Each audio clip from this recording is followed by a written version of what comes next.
one, and we're live. Okay. Just call it to order. Yep.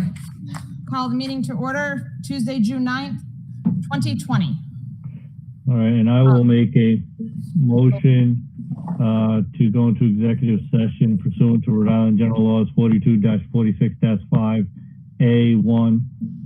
Any persons being discussed or affected were given advance notice of the executive hearing in writing and advised that they may require such discussion to be held at an open meeting. I'll make that motion. Is there a second? Oh, unmute. I'll second that. All those in favor? Aye. Aye. Okay. Go into We're in executive. We're going to go to executive. That's what we think we are. Hold on. Stop it. Stop it. Okay.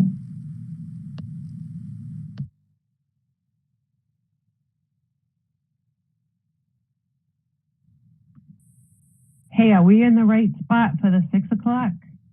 Yes, this is public. Yep. This is open session. So when they come back, it's probably going to be about 30 minutes roughly. They'll come back here. Yep, they'll come back to this meeting. So Ben, Oh, thank goodness. Just so everyone aware, we are live on stream. So I was gonna anything say, that's this said is one- recorded. Sure. I said this one read as open. So this is the open one, correct? Correct. Okay. This is open session. Great. So I'm gonna, Thank you. I'll be here in a little bit. Six Yeah. o'clock sounds good. Okay.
Hi, Mike.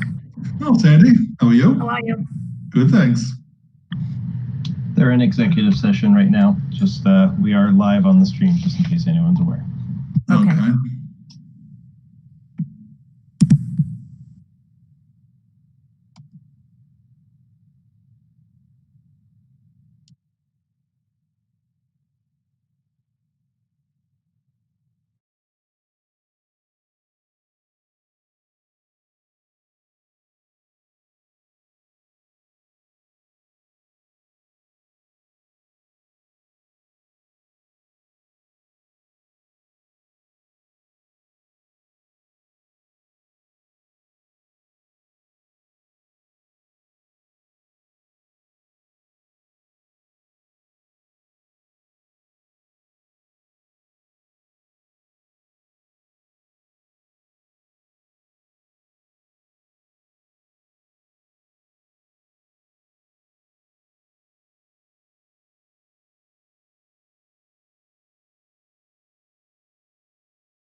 The agenda in front of you, right? Yes, I do. I do now. Okay, you're live. Okay, so we will call this meeting to order. Tuesday, June 9th, 2020. Do I need to tell the time? 6:43. We will stand for the Pledge of Allegiance. I have a flag here. I don't know if you guys have one at home though. All right. Okay? Yep. And a moment of silence. I pledge I pledge allegiance allegiance to the flag of the United States of America, and to the republic for which it stands, one one nation, nation, under God, indivisible, indivisible, with liberty liberty and justice. and justice for all.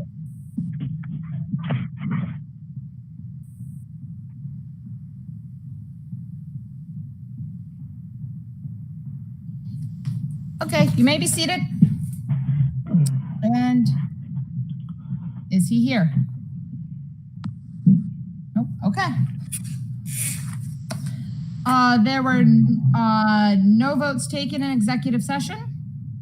May I have a motion to seal the minutes? So moved. In a second? I'll second it. Okay, all those in favor? Aye. Aye. Aye. Okay. Next on the agenda, the consent agenda, communications. You go through the whole consent agenda.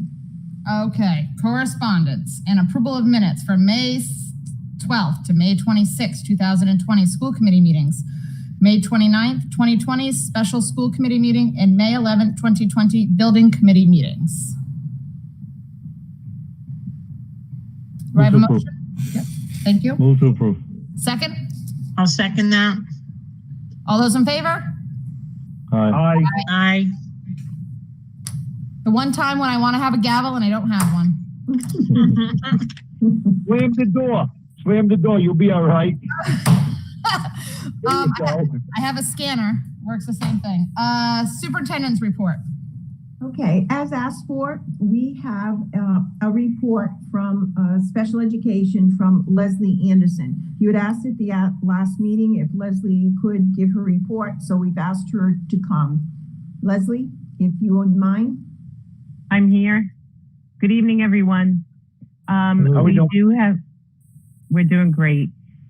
We do have a small presentation for you that gives really a bird's eye view of where we are in special education, also a review of our distance learning. So I'm just going to open that up.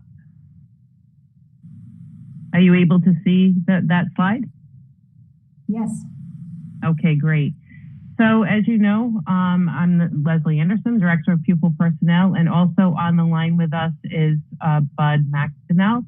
And we've had a wonderful 6 months working together, even in these very certainly challenging times. We're here to talk about our responsibilities in terms of special education, which you know encompass IDEA Part B, which is our school-age children, and IDEA preschool. So the entire department does work with students with special needs ranging in age from 3 to 22 years old. We're required to have a continuum of services, which I'm very happy to say is very robust here in East Providence. We're servicing at the current time, our recent data says 967 students through academic support such as resource, intensive support. We have highly specialized programs. We have a connections program that supports students with those social emotional needs, therapeutic program which supports students with behavioral needs. We have an array of services through preschool, from walk-in services through self-contained. We're very proud in East Providence of the itinerant model that we work in concert with the Martin Middle School preschool. We're responsible for transition services. Transition services are defined for those students who are preparing to go into the world of work, and then an array of related services. Related services, by definition, enhance our academic and special ed services. Those include, but are not limited to, speech, OT, PT, counseling, transportation, audiology, etc. What I have for you here in our first slide is what is known as our primary disability count. The last column you'll see is a total that is all students. We keep record of all of our data through the census, which is house and ride. And if you look at each one of the categories, they are the categories for special ed eligibility across the board. There are 13. You will see 12 columns because there is one that is a low incident disability that's combined two into one, which is deaf and hard of hearing. So if you take a look, this is pretty typical of what you would see in any district. The highest number of students identified for needing special education is generally learning disability, which is the, let's see, 1, 2, 3, 4, about the 6th column over. That's a high incident disability. And then we range down to traumatic brain injury and orthopedic impairments, hearing impairments, and blind and visually impaired or dual sensory, which are known as low incidence disabilities. This is pretty typical where you would have a higher number of students with eligibility in the area of learning disabilities and then in speech as well. Generally speaking, that does cover students 3 through about 8, 9. They can have that as a primary disability and get services for that area only. So all of the slides that I'm going to show you right now in terms of the data are driven by our state census, which we are required to keep up and draw our data from. From this data also, all of our funding around special education is also calculated. So it's very important that this always be kept up to date. We can look at that data in a variety of manners. So this first one, as you see, is the primary disability count. The next one that you'll see is the grade counts in East Providence. So this is each student, the same data looked at in a different way by grade. So the students' grade in school, you'll see a high number of students in the pre-K column, and that is because that actually is 3 years worth. So it's 3-year-olds, 4-year-olds, and 5-year-olds. There is a little bit of a higher cohort that is currently in grade 9. So it's just a different way to look at the same data. Pretty much even across the board. You always will see a little bit of a dip between 2nd and 3rd grade, because typically those students who were serviced in the area of speech only by Rhode Island law become ineligible for that speech only.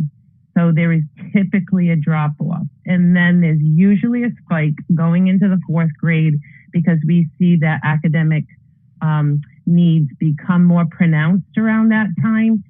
And so this is pretty much what you would see in most districts. So this is a scattering of all of our students across the grade levels. The next is by age.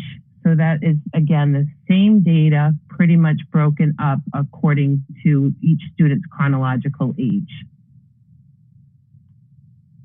And this is by school count. So according to each school, we have a definitive number. You'll notice a high number at East Providence High School, because that is the convergence of all of our buildings to the high school. A little bit higher in the 2 middle, because that's the convergence of our elementaries into the middle. The furthest column on the East Providence School Department are those students that come in for walk-in services only. So, and also Head Start and a few of the other independent kind of programs go into that last column. The rest of the columns are all of our schools and their head count number. The next is our out-of-district placement. And so each one of the schools here is listed that we utilize for out-of-district placements. We are currently at 93 out-of-district placements.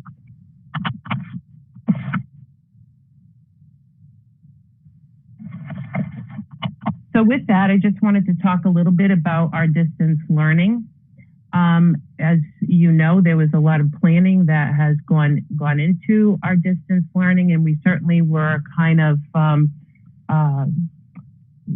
forced or thrown into a situation that we didn't have a playbook for, but I think that we've developed a really robust system for our special educators right alongside with the rest of the teachers that are in the district. We did develop a distance learning plan for special education that mirrored the distance learning plan for the district that had to be submitted to RIDE. Our teachers did utilize the Google platform. It was very important to us in the first 2 weeks or so that we support our teachers in the area of teaching and learning. We wanted them to feel comfortable with the platform. We wanted to support them in any way that they needed in order to be able to provide the best instruction possible to their students individually. So in those first 2 weeks, we didn't hold IEP meetings. We needed to get some routines in place, some protocols in place so that we knew that we could do that in a secure manner. So after about the 3rd week, we began our virtual IEP meetings. And since then, as of today, we've held over 250 meetings virtually. They've been received very, very well from parents. And in fact, there has been a spike, a very big increase in most of our schools in attendance from parents to these virtual IEP meetings. And I know that the teams are interested in even carrying that further when we do indeed return to a brick and mortar school. So that has been very successful. It's sometimes hard for parents to come in for IEP meetings. They're at work or whatever. And so this virtual option is something that I think will continue. We had frequent building meetings. So Bud and I would meet with staff from each building and assure our special educators, work with them on the kinds of things that they needed in order to be able to carry out their instruction on the virtual platform. We also met weekly by discipline. So with our school psychologists and social workers, with our speech and language, OT and PT, again, putting into practice and in place many rituals, many protocols that did not exist just a few weeks prior. Those were very well attended, received, and the providers, the teachers, I believe, felt very supported in their work in distance learning.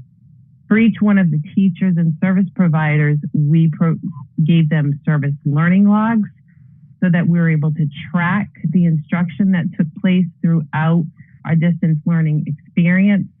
And in the event that there are any unforeseen circumstances that may come forward as a result of our distance learning. We did the same and required the same of our out-of-district placements, and they have been, by most of them, very cooperative, with the exception of one, in making sure that they have been able to provide to us a learning log, a daily learning log for each one of their students. Also during this time, our paraprofessionals have been working with students in Google Classrooms with teachers. They are supporting students directly. And as part of their professional development, I know that 45 have registered for the Registered Behavior Technician course. They're enjoying that as well. It was offered free to districts during this distance learning, and that is a highly sought after certification and professional development. And I know that one that we have focused on in order to help grow the capacity of our paraprofessionals. We also asked them to update their certifications in terms of CPI, and they've also had the opportunity for other professional development work. Our ESY, after a careful consideration with our nurse, the superintendent, the administrative team, will be a virtual ESY. It begins July 7th through August 6th. And by and large, people are ready to participate. Teachers are eager and willing. We've set up very small groups, so students will have very individualized attention for ESY. We're also developing a resource page for our parents, for our teachers, and this is what it will look like with a variety of activities, learning opportunities, online camps, crafting, all kinds of things to do. It's been, a stressful number of months, so we want to give them as many resources as possible. Crash course for kindergarten parents, all kinds of behavioral and social emotional support, social stories. There'll also be resources for teachers that they'll be able to utilize in their classrooms and throughout the ESY time. Our EPLAC has been active, even in a distance and virtual world. Some of the major topics of discussion that have been had in the meetings that we had in brick and mortar and Sense is that they have concerns or wanted to talk about easy transitions for students from grade to grade, school to school, and that sort of thing. We had a virtual workshop that was very well attended. They want to develop and expand their use of social media so that they become more active within the district. And in fact, tomorrow night, I hope that you will all join in the EPLAC 12th annual awards recognition night. And the YouTube channel down here is actually how you will join. This is just a picture of the invitation that we had.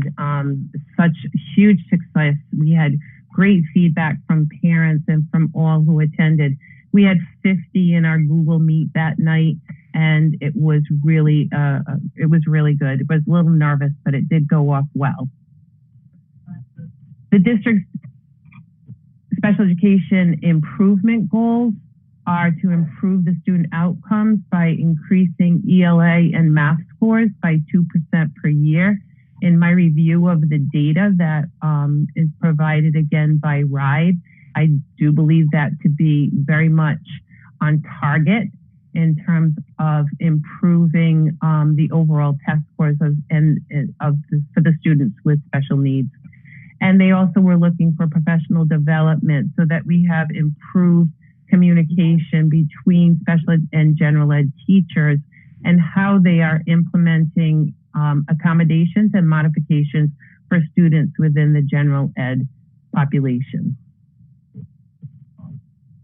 So that's a really quick kind of overview of special education. I'm going to stop presenting. Okay. And so if you have any questions, we're happy to entertain those. So, Leslie, it's Joel. I guess I want to thank you for that. And I think you answered my questions from last meeting, right? So you're comfortable with the level of service that our students had received through the tail end of the school year, considering the circumstances? Our feedback from parents has been positive.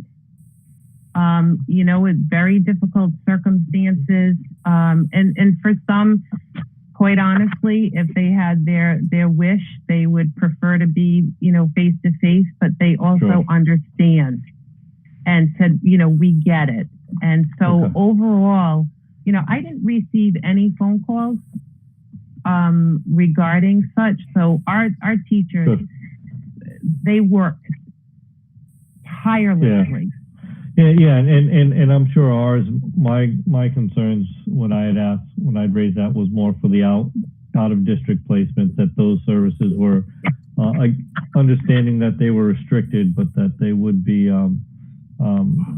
held to a level of an understandable level. Yep, Bud can tell you, and actually Kathy could tell you that I held the same standard, if not a higher, even for them to make sure. And we only had one placement who has not been cooperative, and I informed them that we will not be paying their bill and that we will be more than likely looking for an alternative placement for those students.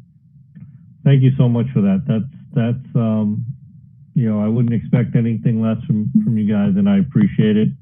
I know that that's a tough, call to make. You try to build relationships with for lack of a better term, a vendor. But I appreciate you guys, standing up for the students. And again, it's what I'm not surprised that you did, but I still appreciate it. Thank you. Bud, did you want to add anything? No, I just think that, we have been so grateful and appreciative of our staff and the tremendous efforts that they have made to reach every single parent and every single student in the district. It's been it's quite a phenomenal undertaking, but we're so proud of them and so proud of all the supports that have been provided to us. As Leslie had indicated, the parent feedback has been tremendous because they've really appreciated the faculty giving them the one-to-one that they never receive when they send their kids to school. But now that they're behind the screen with the kids, the parents are getting the support like the children are getting, and they've really come to a realization and really developed a nice partnership with our faculty. So that's one of the good things that we can take away from this. We really tried to provide resources for the parents to enable them to help their children as well through the resource page that I did send out, and I know that the teachers shared with parents. I mean, there was so much information on there, maybe even too much, but so that to really try and make it as easy as possible for them. So that was really the effort there. Can I ask a couple questions?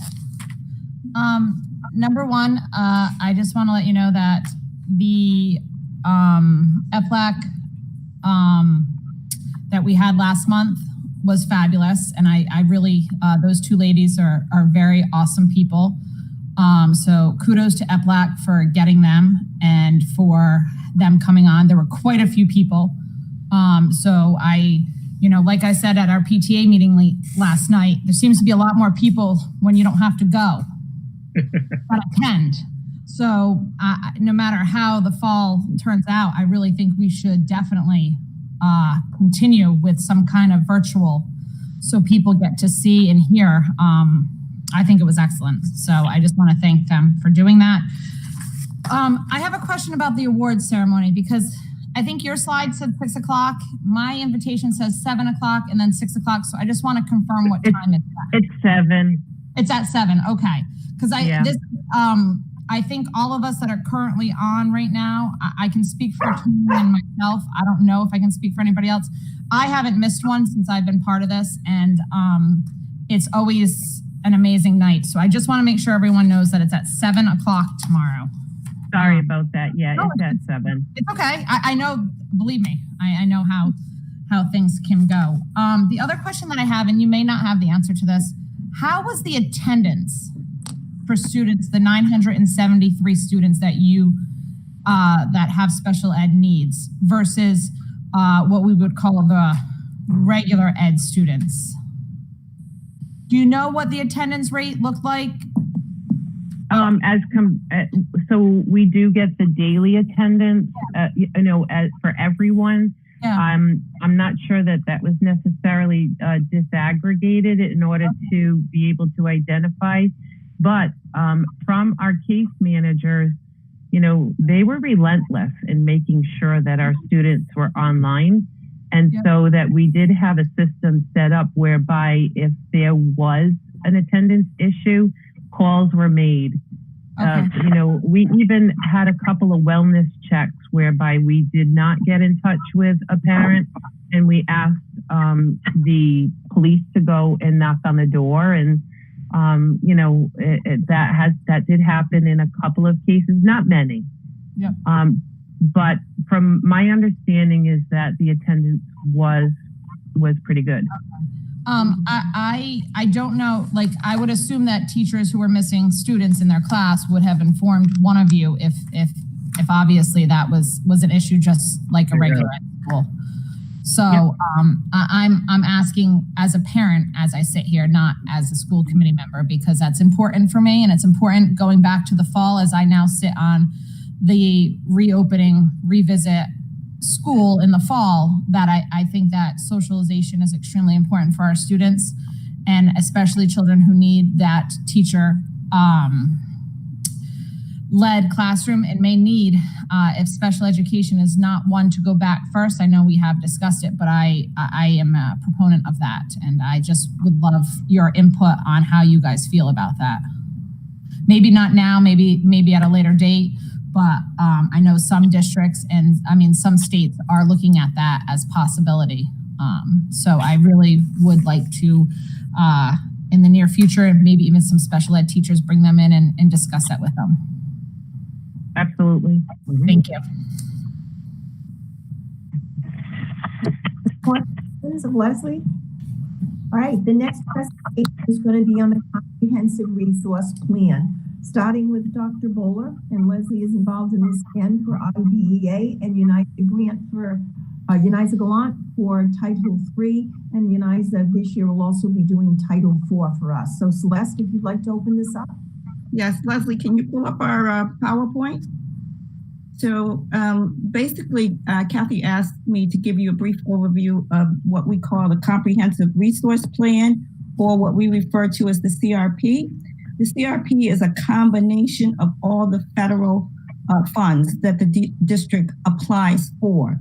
And by that, I mean that the federal government gives money to states. The states give money to the districts, but in order to get that money, we have to write a plan that that RIDE approves for the use of the funds. And so the comprehensive resource, or the CRP, is composed of Title I, which is high poverty schools in support in terms of educating students who may have issues and academic needs because of poverty. Title II, which I usually refer to as professional development. Title III, which is MLL, which Uniza will talk about a little bit later. Title IV, which is fairly new, and it's made up of a couple of different categories, such as health and safety, technology, and well-rounded education. I like to think about Title IV as the most flexible and usable of the funds, and also IDEA. So I'm going to stop now, and Leslie will come back, I think. Leslie? I'm here. Okay. And then I will come back and explain Title I, Title II, and Title IV. Okay, I'm just going to pull up those slides.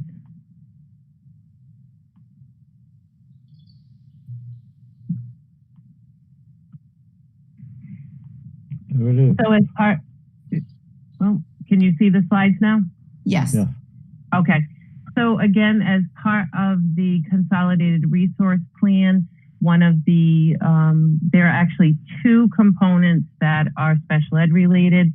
And again, that's IDEA Part B and IDEA Preschool.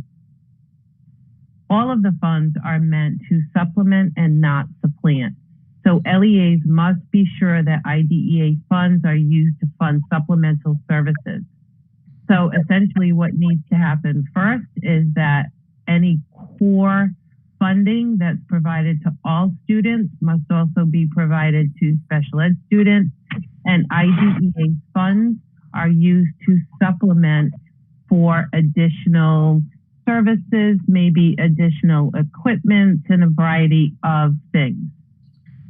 We are not allowed to provide instruction materials or other educational benefits to students that are part of the core educational program. So if there is a new purchase of a curriculum, say for ELA,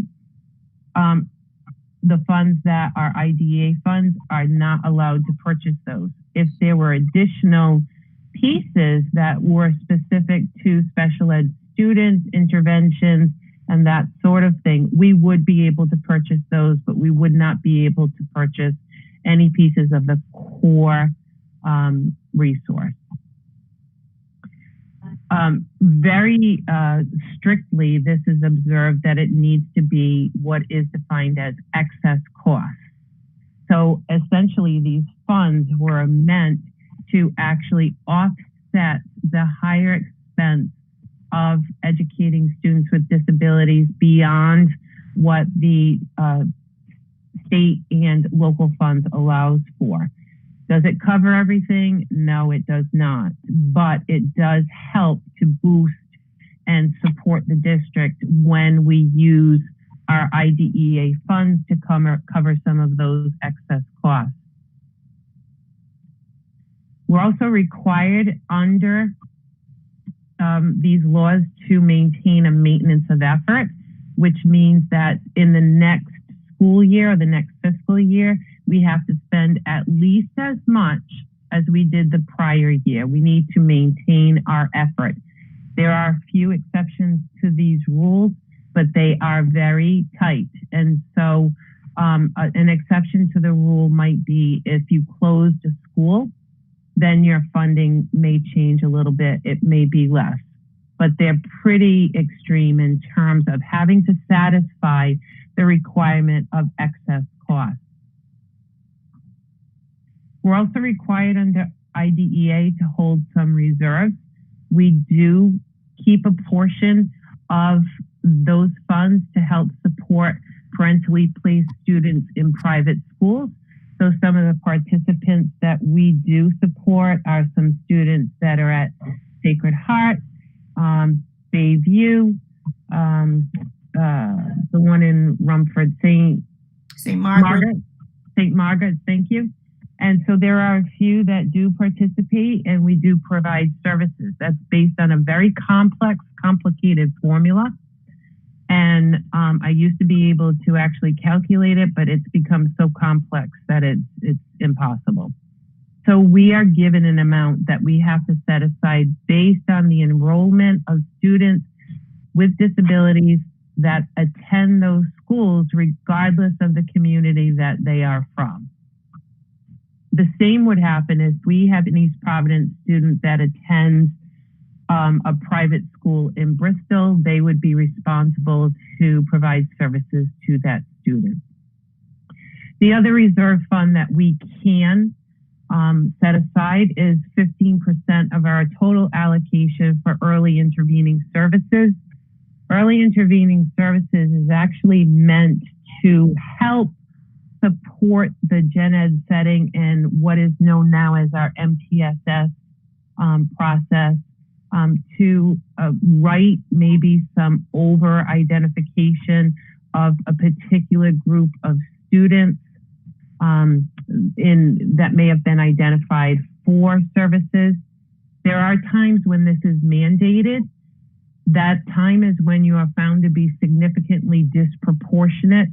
We in East Providence are not significantly disproportionate. There is no one group of students that is identified as special ed or in any special ed category that is disproportionate to the whole. The CRP funds are divided into series. The first is the 51,000, which is salaries, and you can see that nearly, what is that, maybe 58% of those funds is responsible for salaries, and then another 27% or thereabouts for benefits. So combined, we're at close to 90% of our budget is committed to salaries throughout the district. And the other is purchase services. So that's professional development. That is some consultation that we bring in, and a few things like that. So each one of the funds is really truly defined by the series from which we commit those funds. In our 51 and 52, we have 12 teacher salary and benefits. We also have a preschool salary and benefit. So that FY 2021, we will be adding an SEL facilitator that will be district-based, and that will include their salary and benefits. Again, the rest of the series do things like cover adaptive equipment repairs, transportation for job site travel, and that has to do more with the high school transition program, professional development and membership.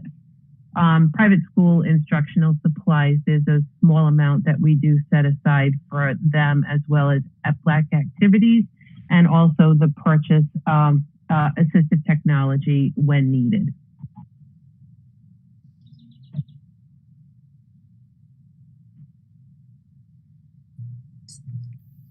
Good evening, everyone. I guess I'm up. So Leslie, I'm going to share some of the elevation. So I'll make sure to kind of I'll continue from this slide. Thank you so much. So good evening, everyone. My name is Uniza Galan. I am the Multilingual Learner Director here in East Providence. Grateful to be presenting to you today regarding our Title III funding. So let me just share my screen with you.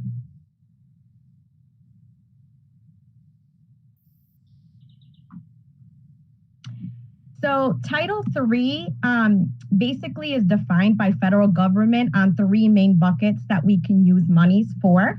One of them being to be able to provide services and programs for students that are labeled as English learners. And I'm using EL because that is how federal government defines the actual category. But in our district, we like to look at language as an asset. And so moving forward, I'll make sure to use the words multilingual learner, as we all would want to learn as many languages as possible to be more global citizens. So one of them is to make sure that we provide some programs in addition to. Leslie really touched upon a lot of things regarding supplanting, and all of these components of budget, it's above what local budget provides.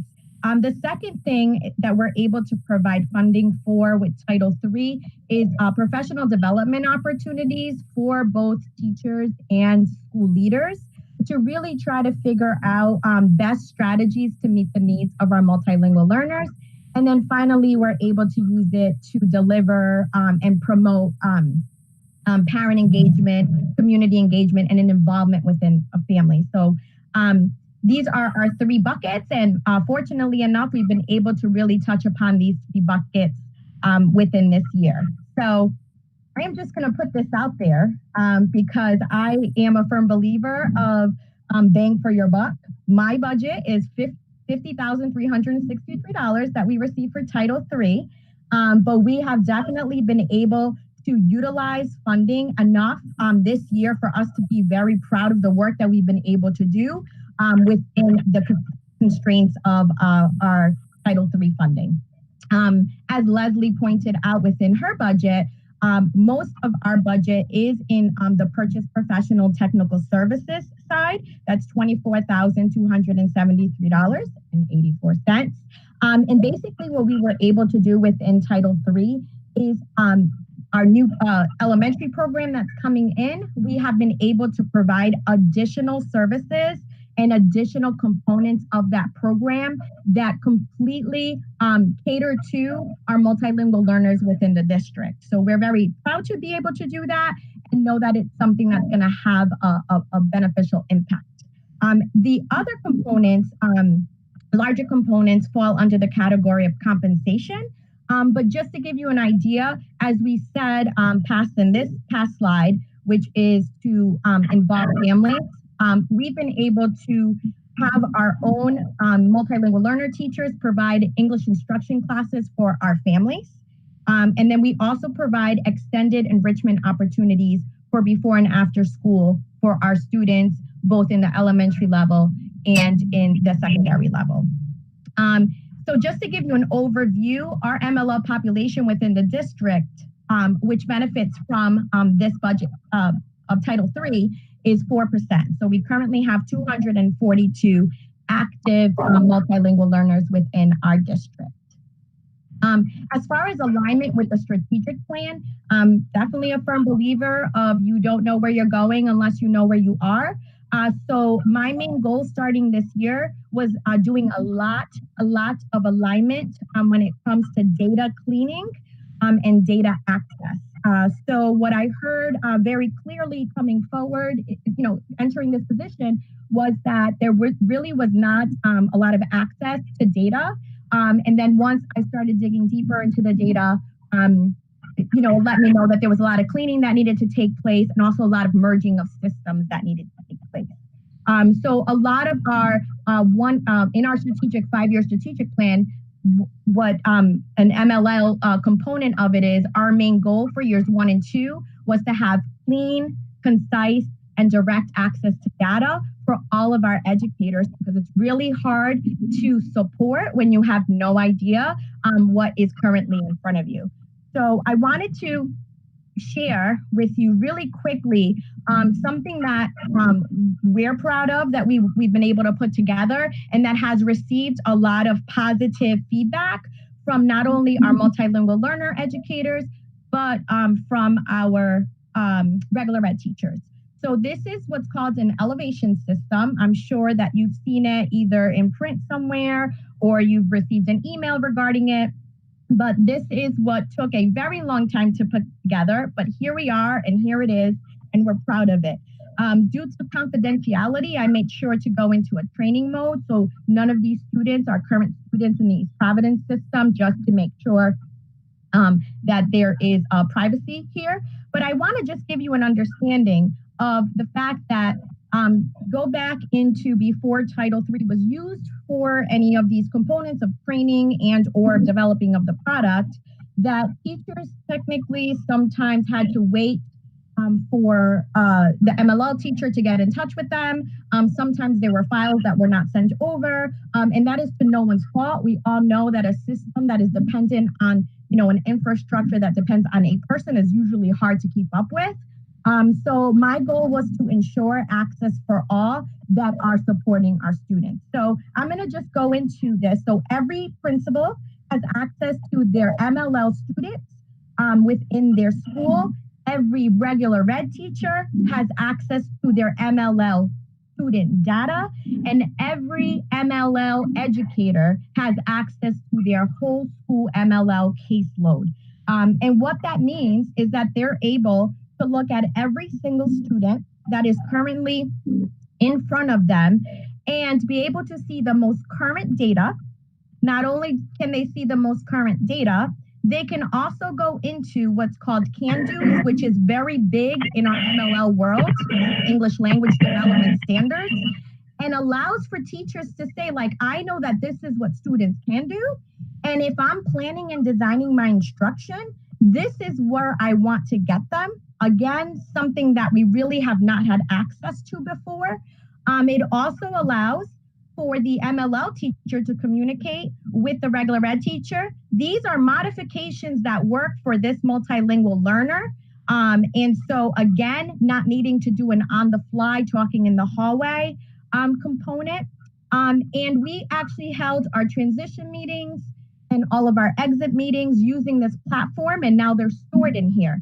So if someone were to leave East Providence, or if someone were to, not be available for the meeting, everybody has access to information. And we all know that having access to something is the start of having knowledge to something.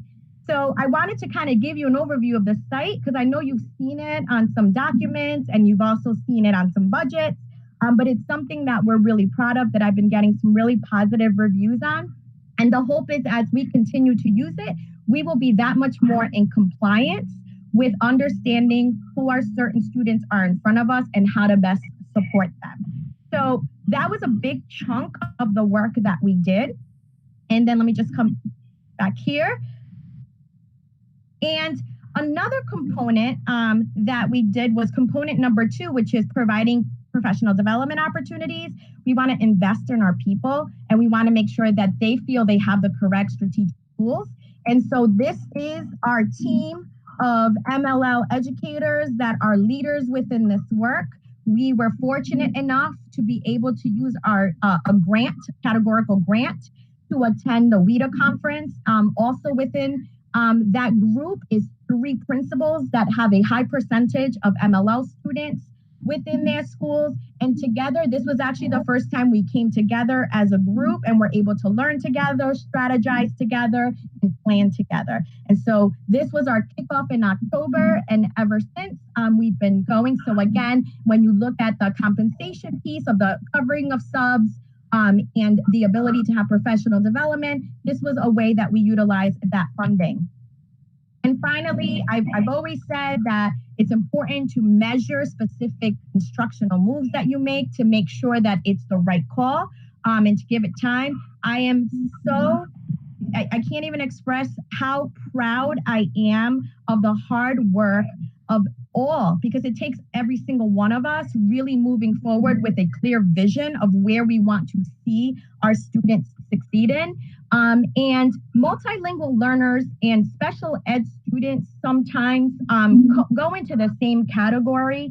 And it's really important to have an understanding of what it means to have a learning disability, and the needing of modifications, and sometimes needing those modifications throughout your life, as opposed to the goals that we set within our multilingual learners, which is the opportunity to have an acquisition for English, to be able to listen to it, understand it, speak it, read it, and write it in a proficient academia manner. And so the way that we measure our success and how we're doing is by how many students actually exit out of programming.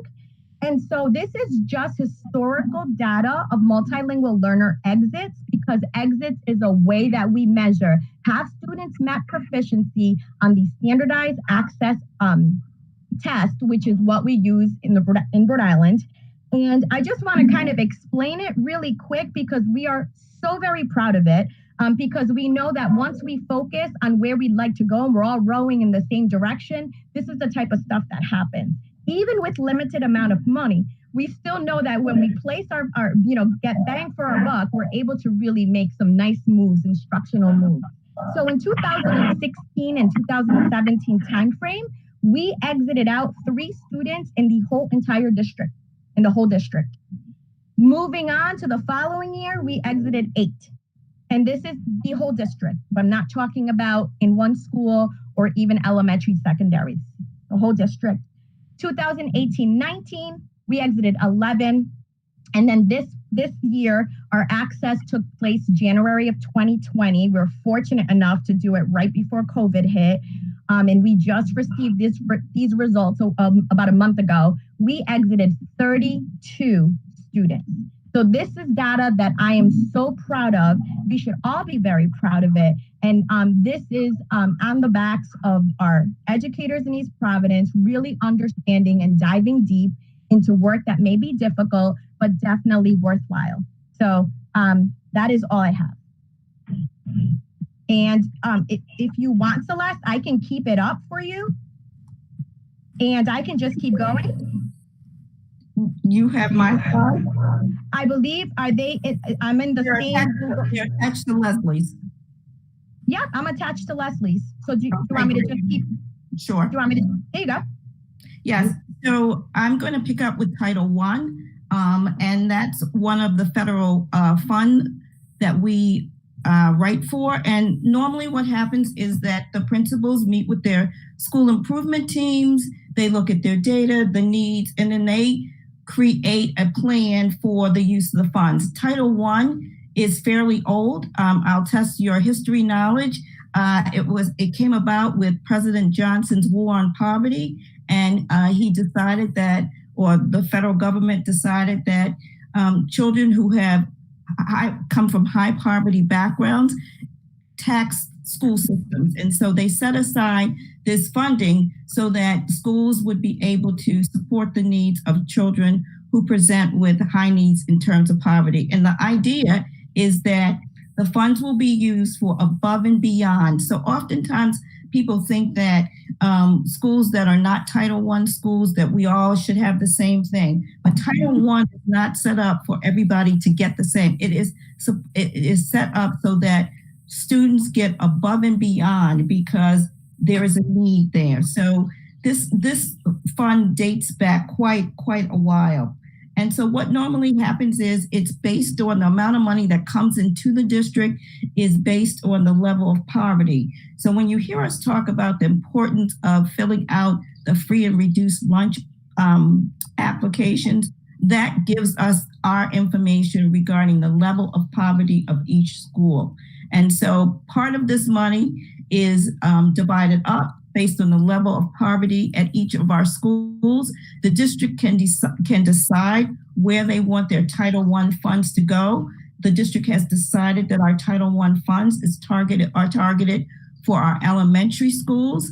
And right now we have 6 of our 7 elementary schools as Title I eligible, and they are what we call school-wide programs. There are 2 types of programs, Title I programs. One is school-wide, which is what I happen to like, because regardless of whether you have an academic need or not, every child in that school, because the level of poverty is so high, can participate or have access to whatever Title I provides. So for instance, some of our Title I funds goes towards supporting reading specialists, before school, after school ramp up programs.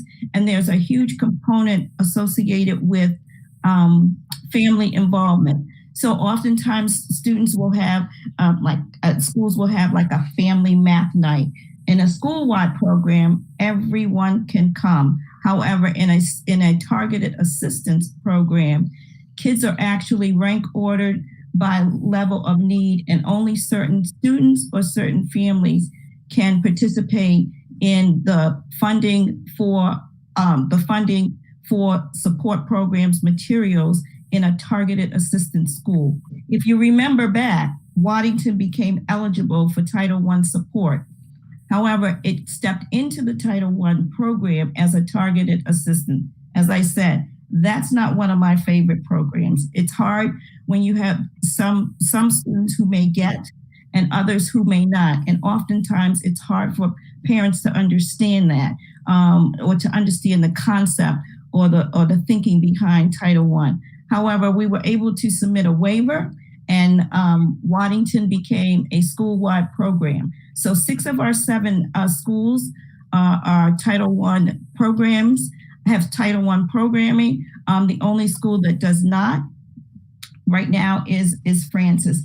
And we are now in the process of writing our next year's application. And so schools are looking at needs, data, and they will be putting together a plan, which I take and combine all into one document, which is called the Acela Grant. So that's pretty much an overview of Title I. It supports family engagement. It supports academic needs for students. It also supports materials to support maybe students struggling with reading difficulties. So that's Title I. And then Title II, which I usually refer to as Title I touches children, Title II touches our teachers and our administrators. It's targeted for professional development. And so this, in this current budget, that's the new one that I'm working on now. Title II has funded our coaches, and our coaches help teachers look at data, run professional development activities. And this year, our literacy coach, Kelly Vasey, supported the work that we did regarding the selection of the new ELA curriculum. And our 2 math coaches have continued to work with teachers to improve our math instruction. And that group hopefully will be stepping into and working on the same process that the ELA committee did in terms of looking at a new green math curriculum for K through 5 or K through 8. And our Title II funds can be used across the district wide. And then Title IV, as I said, is fairly new. I believe this will be our 3rd application for Title IV funds. Part of the process is that we met as a team. We looked at the amount of funding that we received and decided how we were going to use that funding. And basically, there are 3 buckets. There is well-rounded education. There's a small amount of money that must go towards technology and health and safety. And so we supported a salary and partial benefits for the dean at Francis, and then money was divided up so that schools who, especially our middle and high schools, who may not have funds to have extracurricular types of enrichment activities, received a chunk of money and planned activities for students. So, for instance, and I believe it was Bill Black looked at a fishing component to use the money for, so that kids could understand fishing, look at measurement, size, and all the sort of content sort of skills that would come out of being able to understand and go fishing. Rob Perry did a guitar club, and when I said a guitar club, I sort of had to step back. But what he did was, there were teams of students who had to collaborate and work together, and they bought the materials to create guitars. So they had to collaborate, determine how to put the guitar together, from sanding the pieces down to actually putting it together to decorating it. And actually, he sent me a picture of the students, and I sent it off to RIDE as an example of all the possibilities that we listed for Title IV, and they were very impressed with that and sent it off to other districts as an example. Some other activities that occurred at our elementary school were mindfulness sort of activities. So the one thing I like about Title IV is that it has that what I would call enrichment, or well-rounded, to give students an opportunity to experience some content or some type of activity that they normally wouldn't have an opportunity to experience. And I'll just throw this one in, it just came to mind. At Silver Spring, they also had 2 classes. They taught the kids Portuguese and Spanish. They had language lessons for the kids. So that's basically a quick overview of the federal funds, specifically Title I, Title II, Title IV. And basically the schools look at their data, their needs, and then they put together a plan. That plan is submitted to me, and then I go into the Acela grants and submit the information, along with, there are also many questions that are asked in that application. So it's as you've probably heard me say, it's not one of my favorite tasks. And it's pretty complicated, and it involves a lot of time and effort. What I forgot to include is that even though the district gets the money for Title II, Title I, and Title IV, we also share that pot of money with our private schools. So, for instance, our Title I allocation for next year's grant is a little over $1.7 million.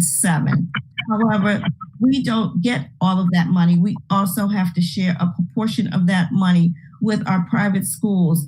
And for Title I, those private schools must have children that are East Providence residents. So I'll give you an example. So it's not just the private schools for Title I that sit within our district. For the past 2 years, I've had a student out in Warwick at St. Kevin's. So for Title I, it's not just the resident non-publics.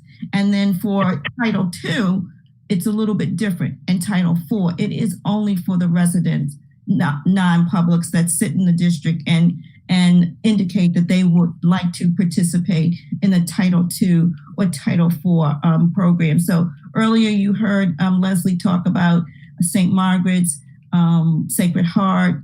I'm trying to think of the other schools, but those are some of the private schools that have some of our resident students who may get support through Title I, but we also would support their staff through Title II. So that's just a brief overview. And that's the federal funds or the comprehensive resource plan. Any questions that anyone has?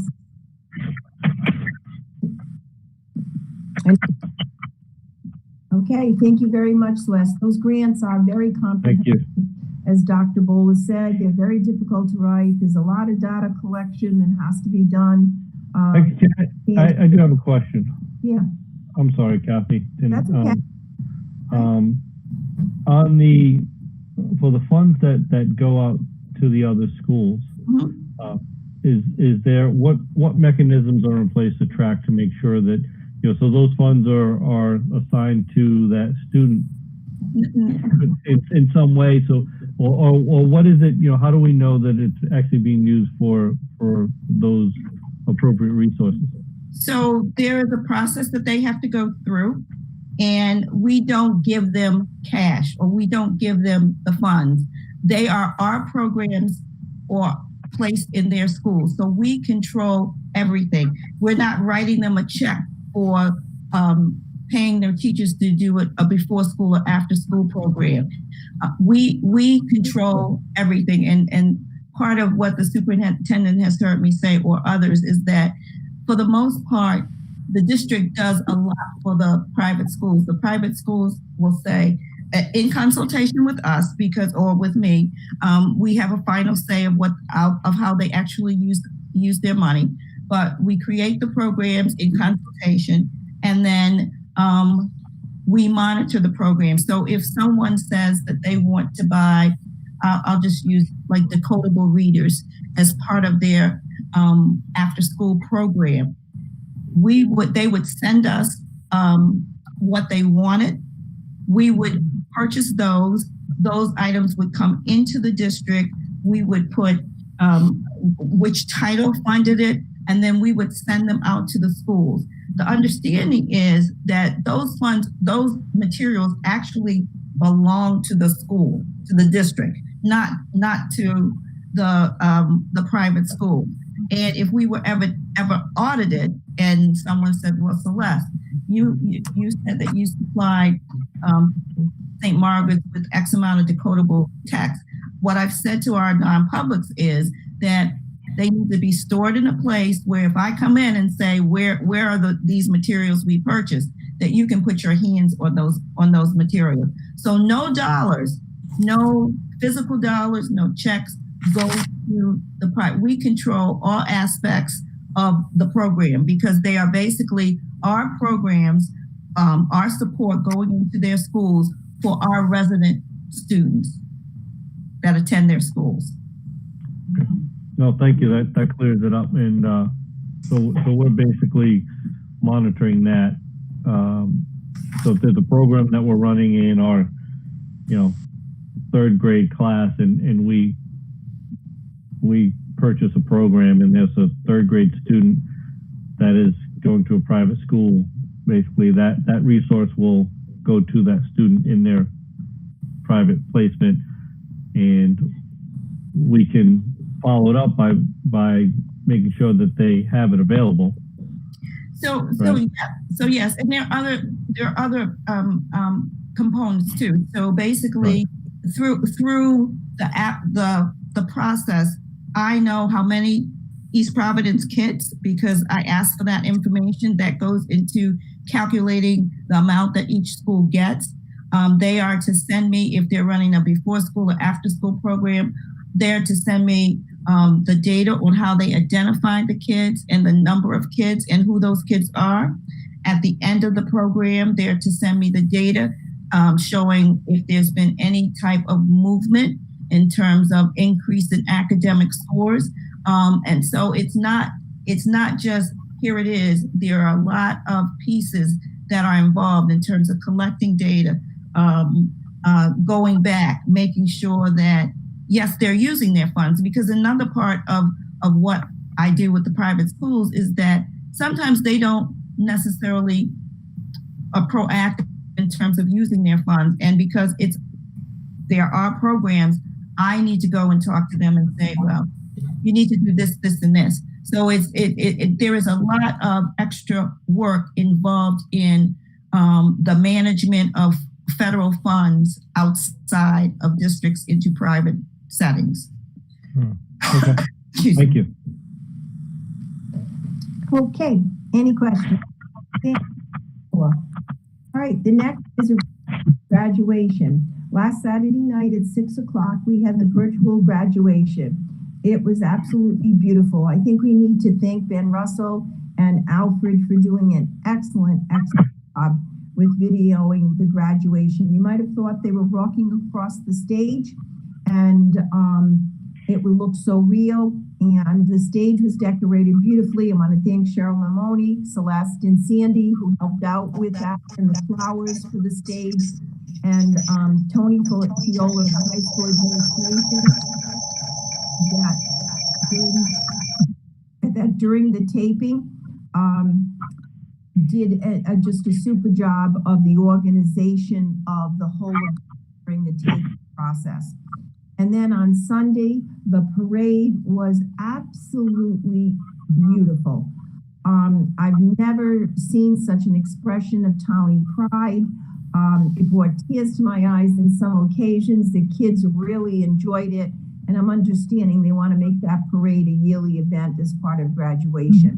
And again, it went off beautifully, very well organized. And I thank the mayor and I thank the high school administration also that put that together. The mayor was instrumental.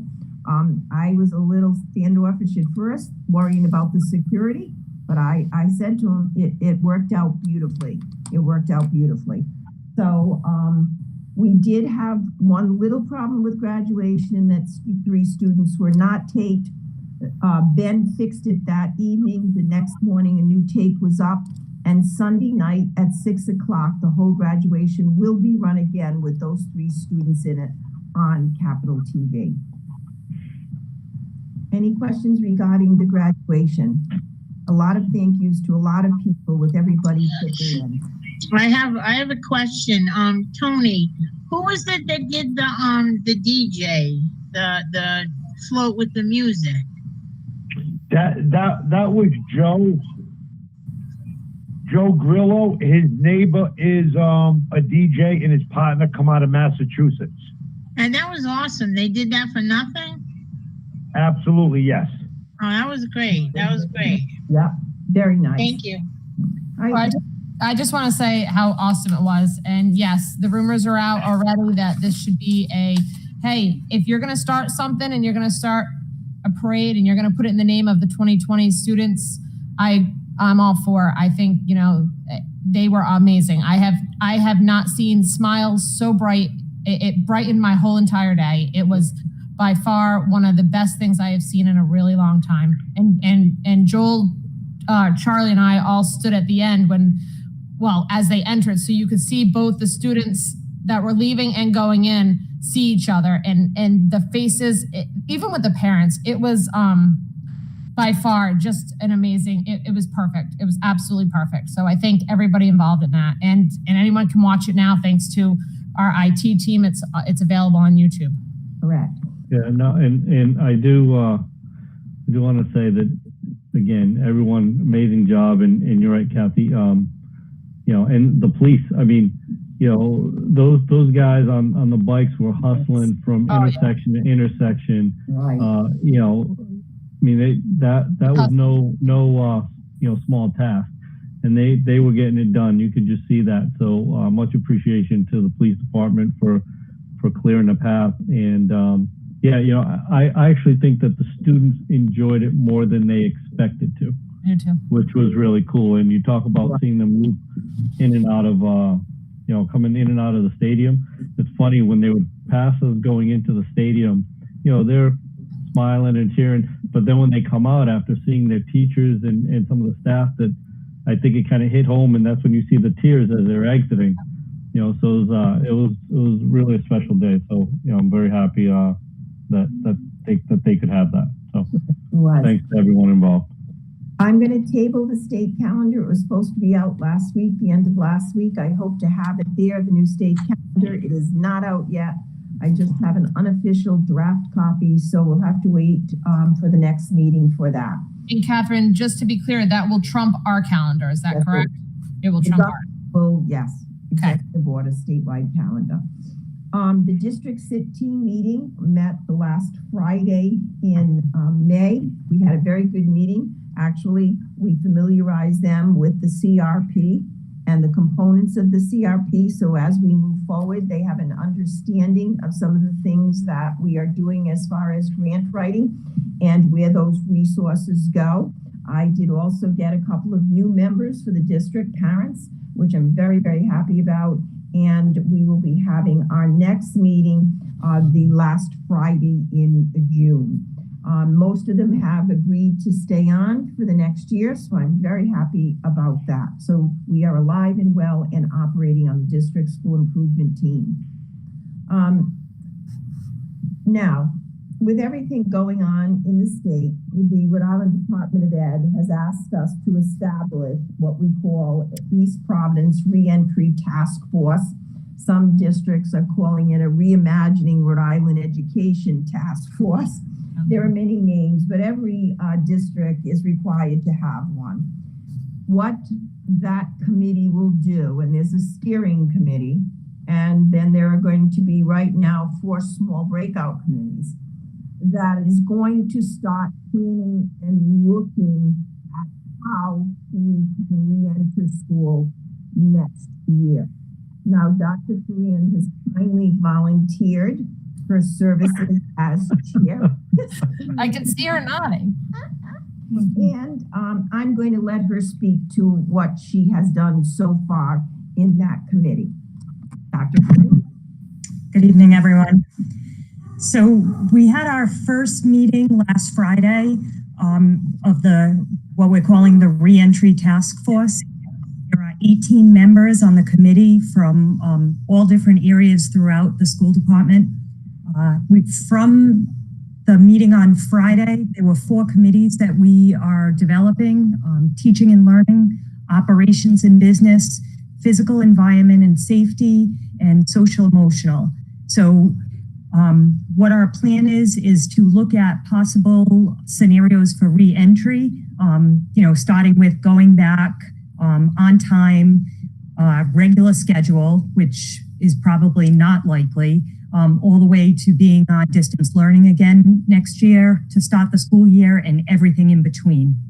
So as we create the 4 possible scenarios for re-entry, each of the 4 committees will look at all of the possible, they'll do a needs analysis for those 4 scenarios, and they will also look at research-based practice for each of those different areas. So we're really compiling a lot of research from other districts, other states, CDC guidance, anything that we can really find that will assist people in making these decisions, looking at the needs of the district as we return to school. And then from there, they'll have subcommittees for each of those areas that will be made up of a diverse group of people, and they'll work together to come up with all of that information, which will again be presented to the task force. And the task force will have all of the information compiled for them, and we'll make decisions from there based on CDC guidance, the governor's guidance, and the Department of Ed guidance. which right now we're still waiting for that to come out. Does anyone have any questions? And I had sent you the open letter to the superintendent by Mr. Branca. I think I sent it to all school committee members. And he was asking for a plan. So on Sunday night, I had called Mr. Branca and we had a lovely conversation. He's a grandparent of students at Orlo Avenue School. He's now on one of the subcommittees for transportation on our reentry task force. He actually drives a special education van for Middletown with Ocean State. So he's going to be a valuable resource on one of our subcommittees. So I just want you to know that. We wanted to familiarize you with the committee structure and what we were going to do. And then we will be releasing it. Sandy can do a little blurb for Mike Rigo so we can release it to the post. But we wanted to apprise you of the situation first. Does anyone have any questions of Dr. Ferran in regards to that? Okay, thank you very much. I am in the process of, I think that what we are going to do is to move Diana Clark in and registration and transportation to the CTC front office there.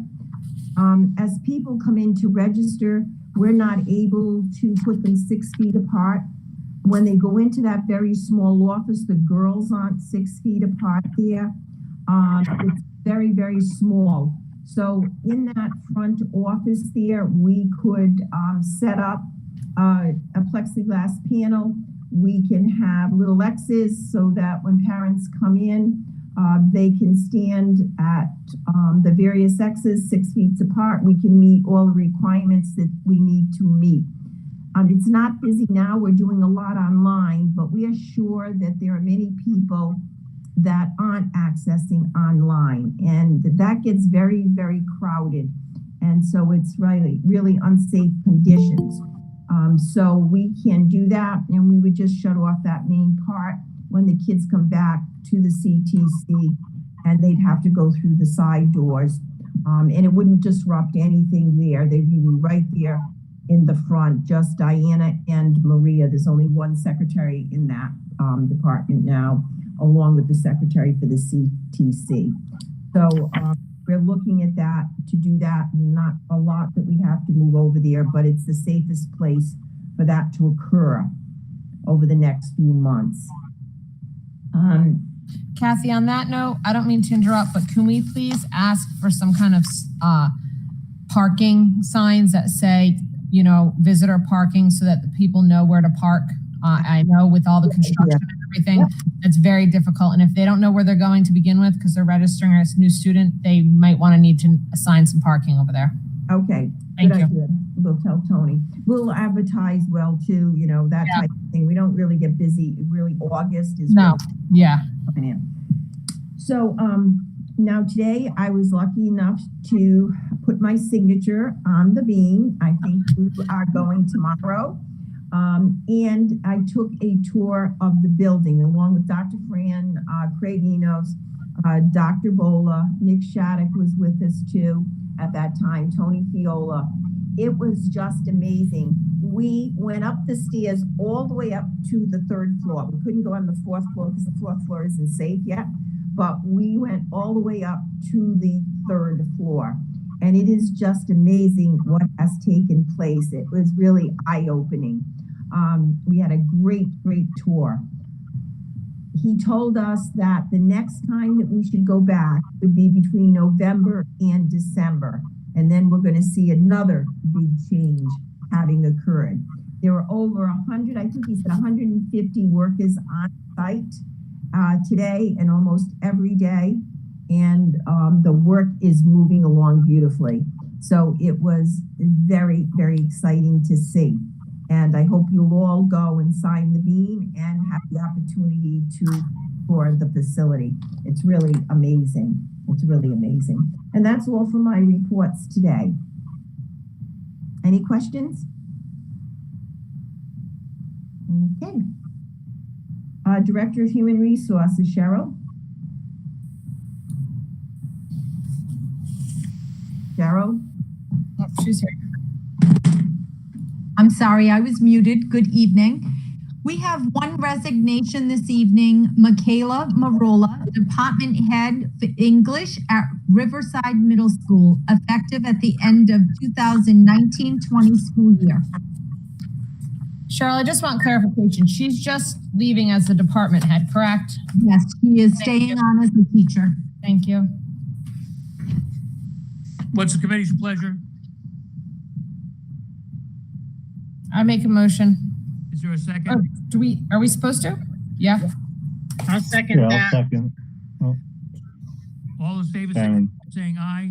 Aye. Aye. Any opposed? Motion carries. Okay, this evening we have 5 retirements.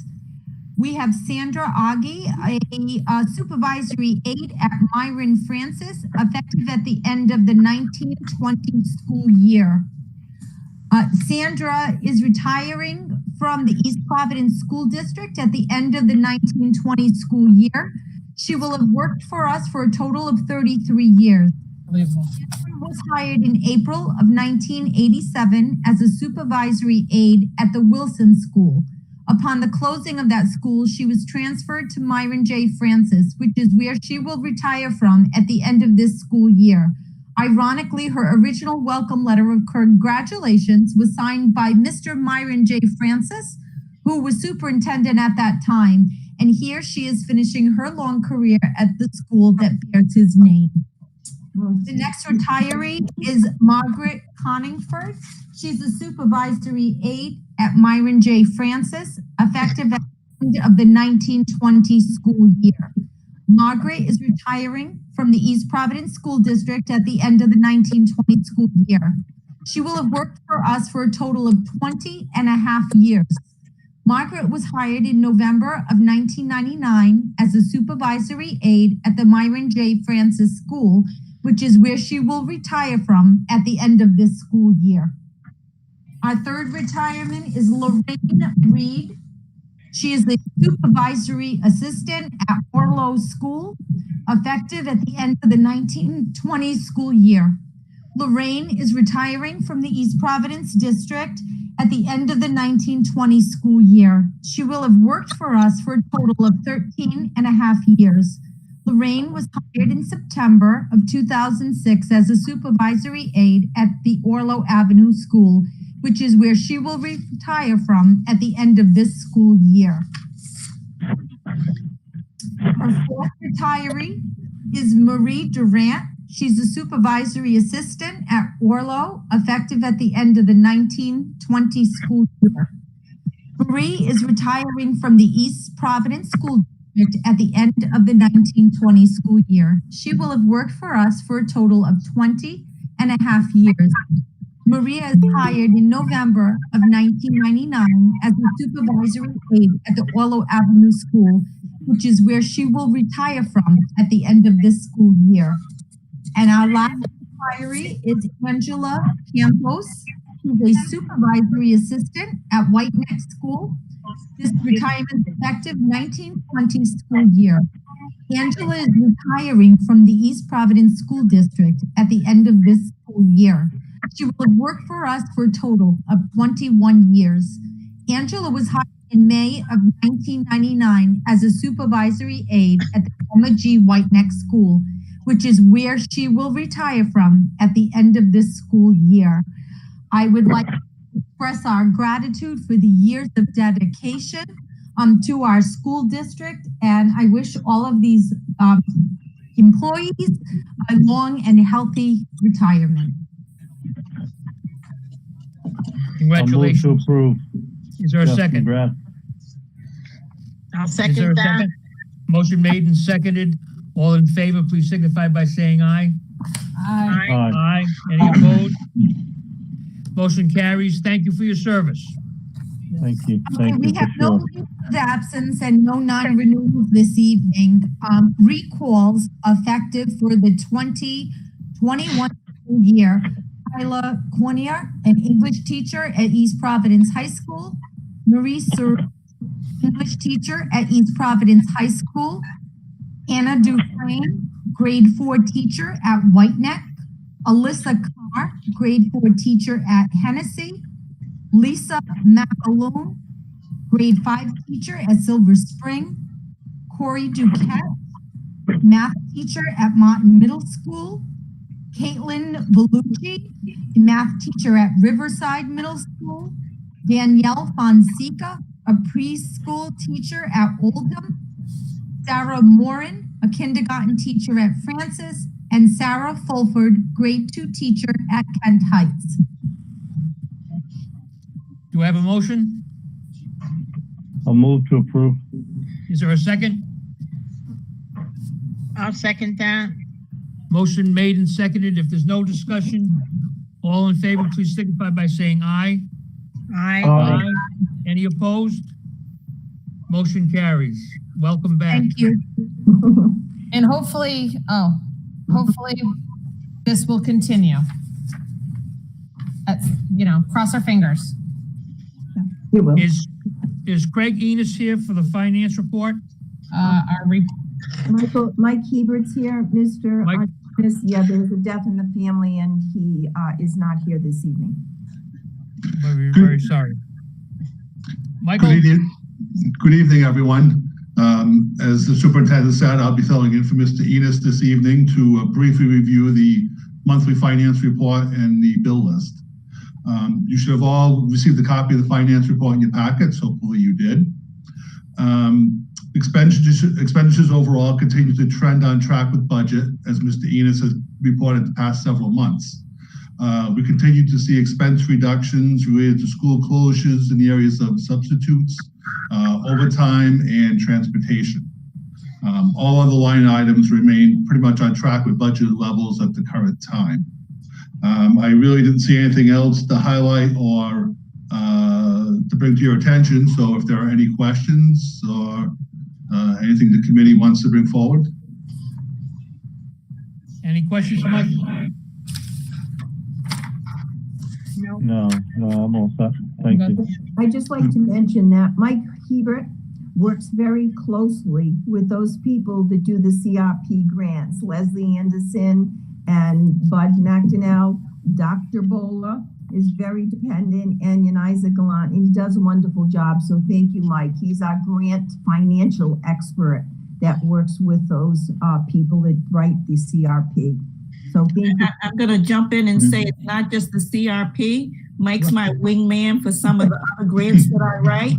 He checks my numbers and helps me determine what I need and make sure I haven't made any mistakes. So he does do other things regarding some of the other grants that I have written, and I'm very grateful. He always has my back and he always catches my mistakes. So thanks, Mike. Well, there's not too many mistakes to catch from Celeste, but we're a great team. We all work well together, so it's a great collaboration. Mike, thanks for everything that you do, Mike. Yes. Okay, thank you. The only other thing was the bill list. It's a little smaller than normal this month without the normal transportation charges on there. Most of the larger items were tuition or insurance related.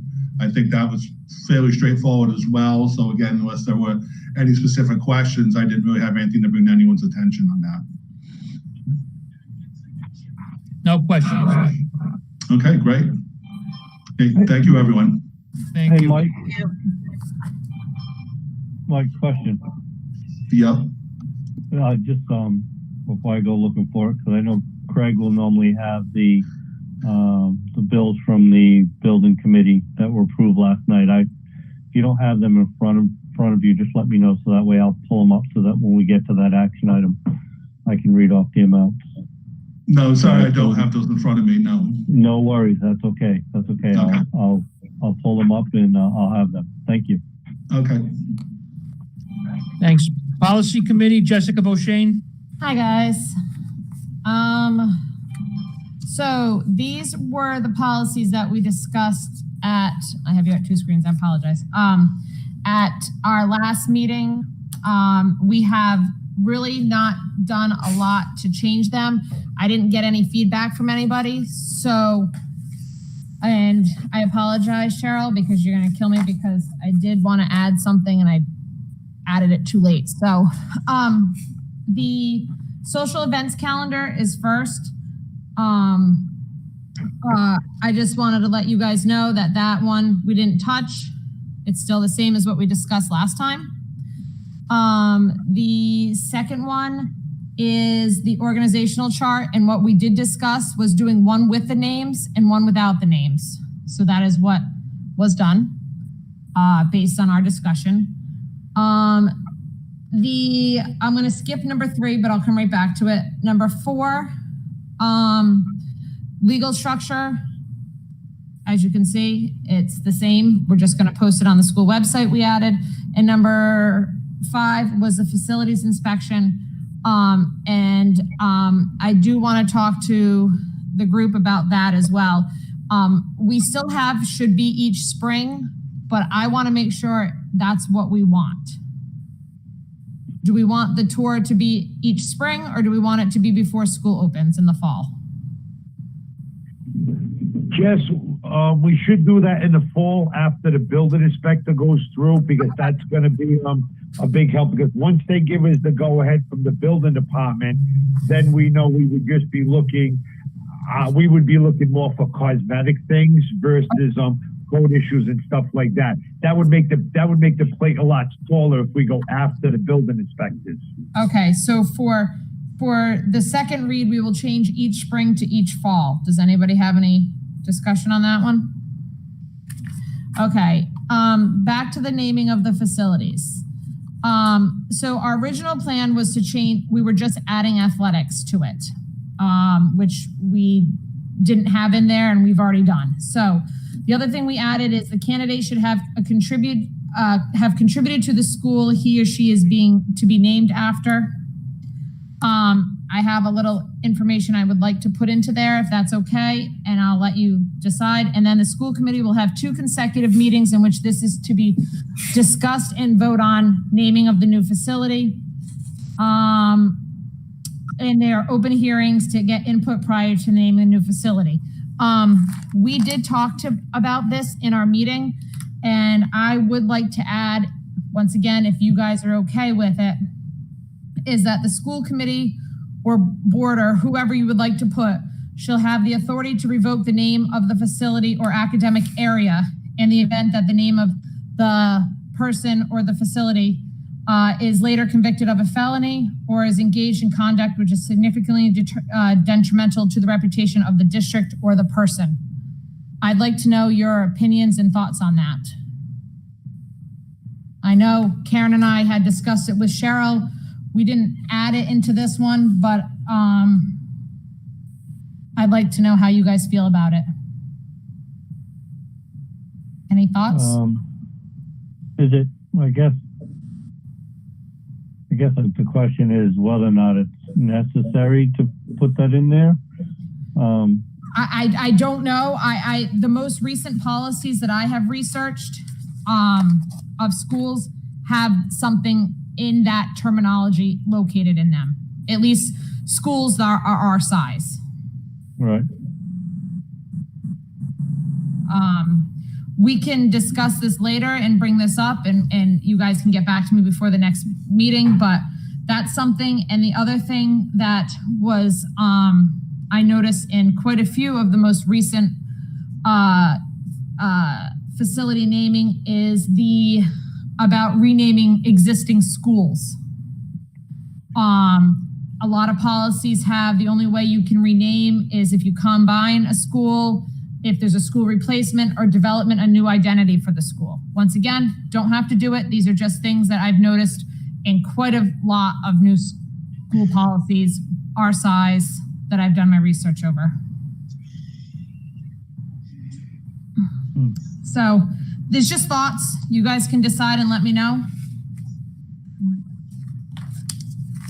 So that we are working on quite a few new policies going forward. Hopefully by, I would say, August, we should have quite a handful of policies, new and updated ones for you guys to read.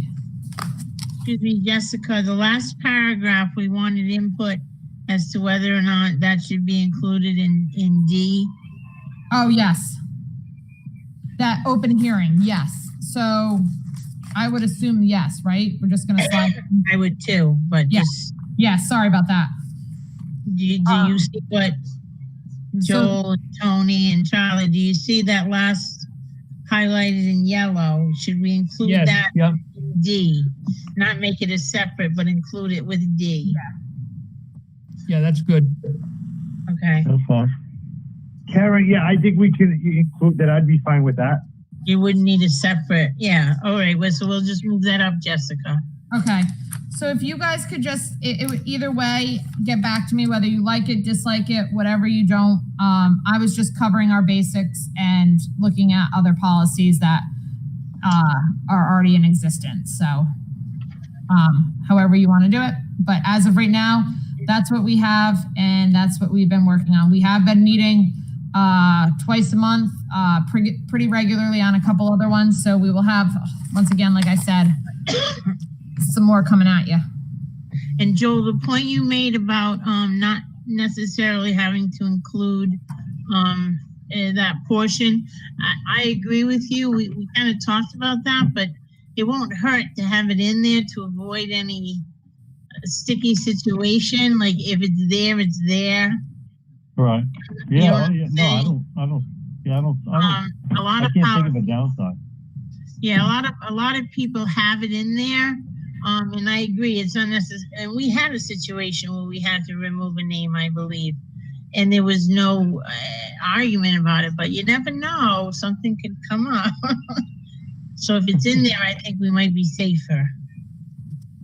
What do you think, Jessica?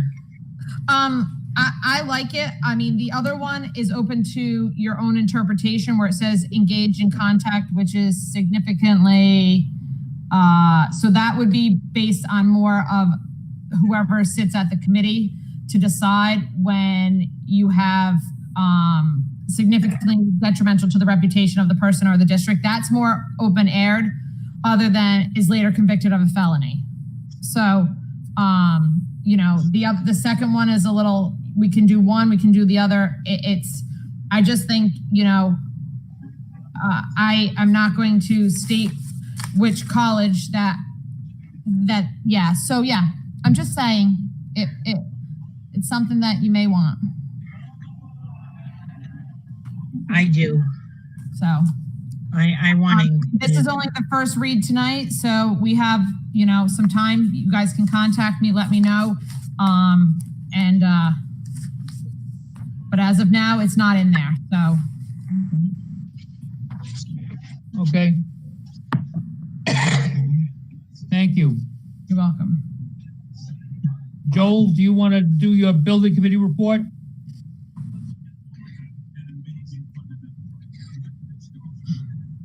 Joel Montero? Before he goes, do we not have to vote on the first read? I just realized it's not under action items. Well, that's just it. It's not under action items. This is the second time it's not under action items. Excuse me. No, Yeah. because would they ask to make changes?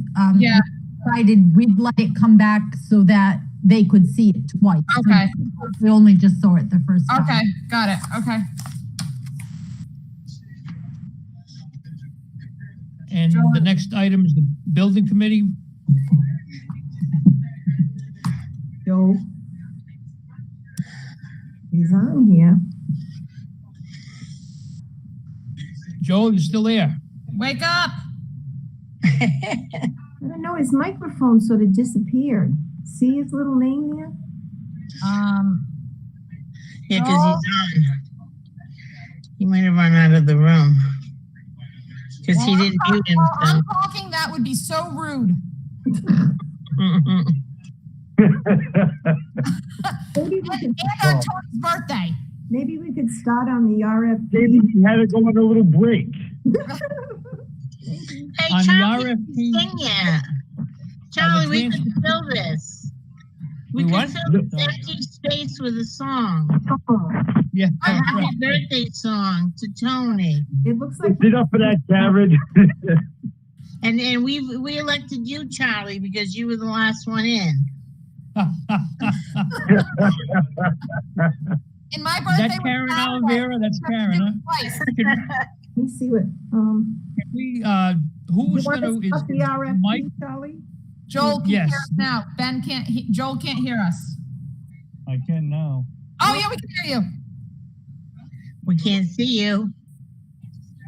Joel, can you do the building committee report? Yeah. Your voice is. I can barely hear you. Yeah, I can barely hear it too. I'm not liking this Google thing, I can tell you that much. no, next Getting month. louder. Wait, here we go. Hold on. Yeah, you win. Woo. All right. And what There we song go. do you want to sing, Joel? Yeah. Oh, that was good, Yeah. Charlie. That was good. No, you're still up. You're still up. All right. All right. So hold on one second. I'll go through the, Are you gonna go through all these bills? so we're not doing the bills first. Can you guys see that? No. Yeah, I cannot. Are you presenting? Yeah. Is it popping up or no? You're not doing it very well. No. I'm popping up. Oh, let's do it. Go figure. Let's try this. Oh, wait. Here we go. No. How's that better? No. No? I'll get the You happy know what? birthday song Nothing ready. yet, Joel. Do you want me to put up the document from last night? Is that what Thank you're looking God for? for Ben. Yeah. Why? What is? I'm not enjoying this Google thing at all. Yeah, we've had everyone's had a few minor bugs with it of late. So we definitely have been experimenting more with Zoom, and we will likely be switching platforms for next month's meeting. I have the Oh, birthday yeah. song ready. So All give me right. just Well, a moment anyway. to pull up Sam's report from last night. One moment, I'll share it. So, tell you what. I mean, I can read through it. Don't even. So what I'm going to do is I'm going to read through the overview from last night's building committee meeting.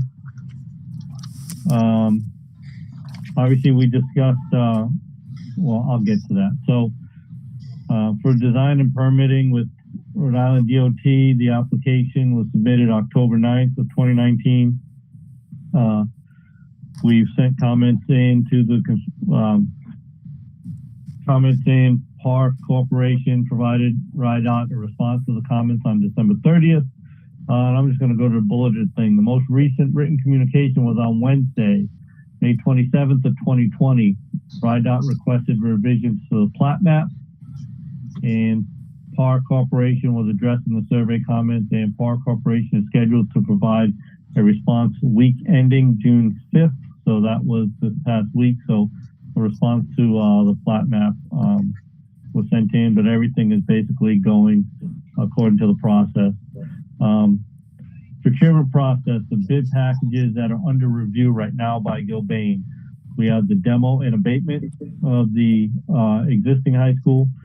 We have the overhead doors, and we have interior and exterior signage. So those bids are currently being reviewed by Gilbane, and ones that are being under review by the subcommittee, which is the Monday morning meeting that I sit on with Kathy and Ms. Fiola and Craig and obviously Sam and those folks. A couple of the members from the building committee. Ben's been on there.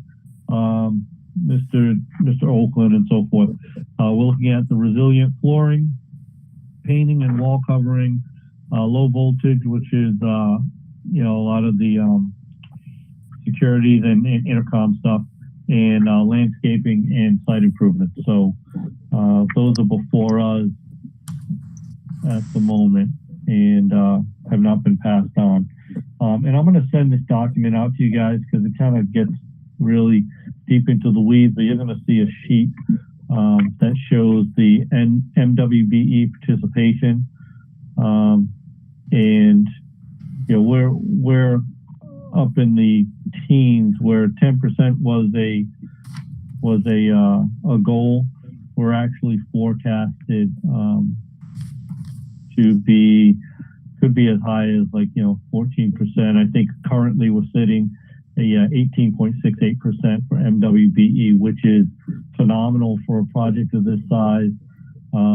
We knew going into it that we knew when we were in it and coming off high, we were kind of cautioned that it would be tough to maintain.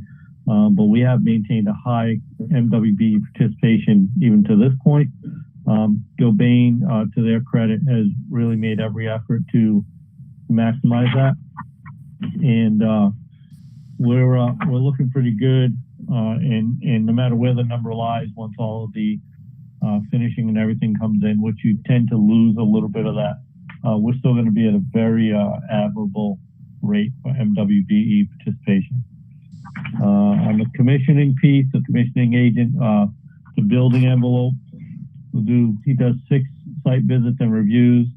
So you have May 1st, May 12th, May 13th, May 19th, 26th, and the 27th. And then they had a kickoff meeting for the MEP, which is mechanical, electrical, plumbing. That commissioning was on May 19th to kick that off. So again, these are just inspection pieces that are going on. Project milestones, interior partitions, interior, let me say that again, interior, to begin June, that's this month of 2020.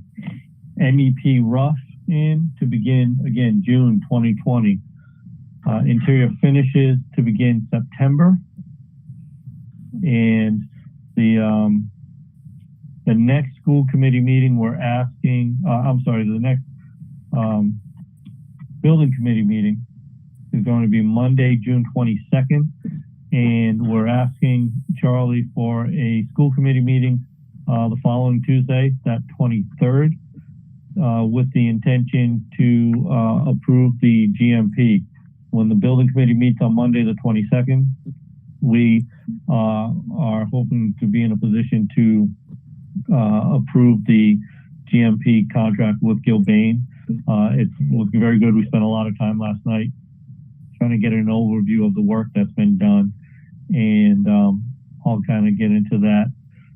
Again, this document that I'm going to send you tells you all the trades that are on site, and you'll notice that there's a lot of trades that have been mobilized. The images are really cool, which we will see ourselves shortly.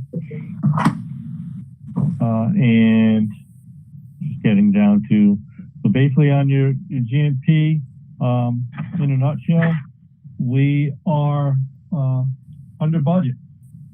Where we know that there's still some time, but with the bids that have not been awarded yet, they're looking really good. And the number that is in the GMP, that is reflected in the GMP, is actually coming out of the 75% CD estimate, which was on a conservative, a higher end. So we're doing really well. Now, obviously, as the project goes and things go along and you get change orders and so forth,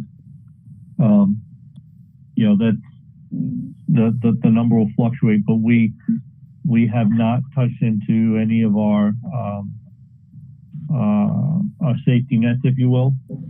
The different contingencies to cover any unexpected things. And we basically had a target of, for hard costs, a target of 157,200,000, and we are at roughly 157,111. Again, that's not including when you add in the contingencies that are set aside. That gives us quite a bit to work with to absorb some certain things. That also, I will tell you that the GMP number that's coming at us, that is going to include, it does include the turf fields and lighting in the front.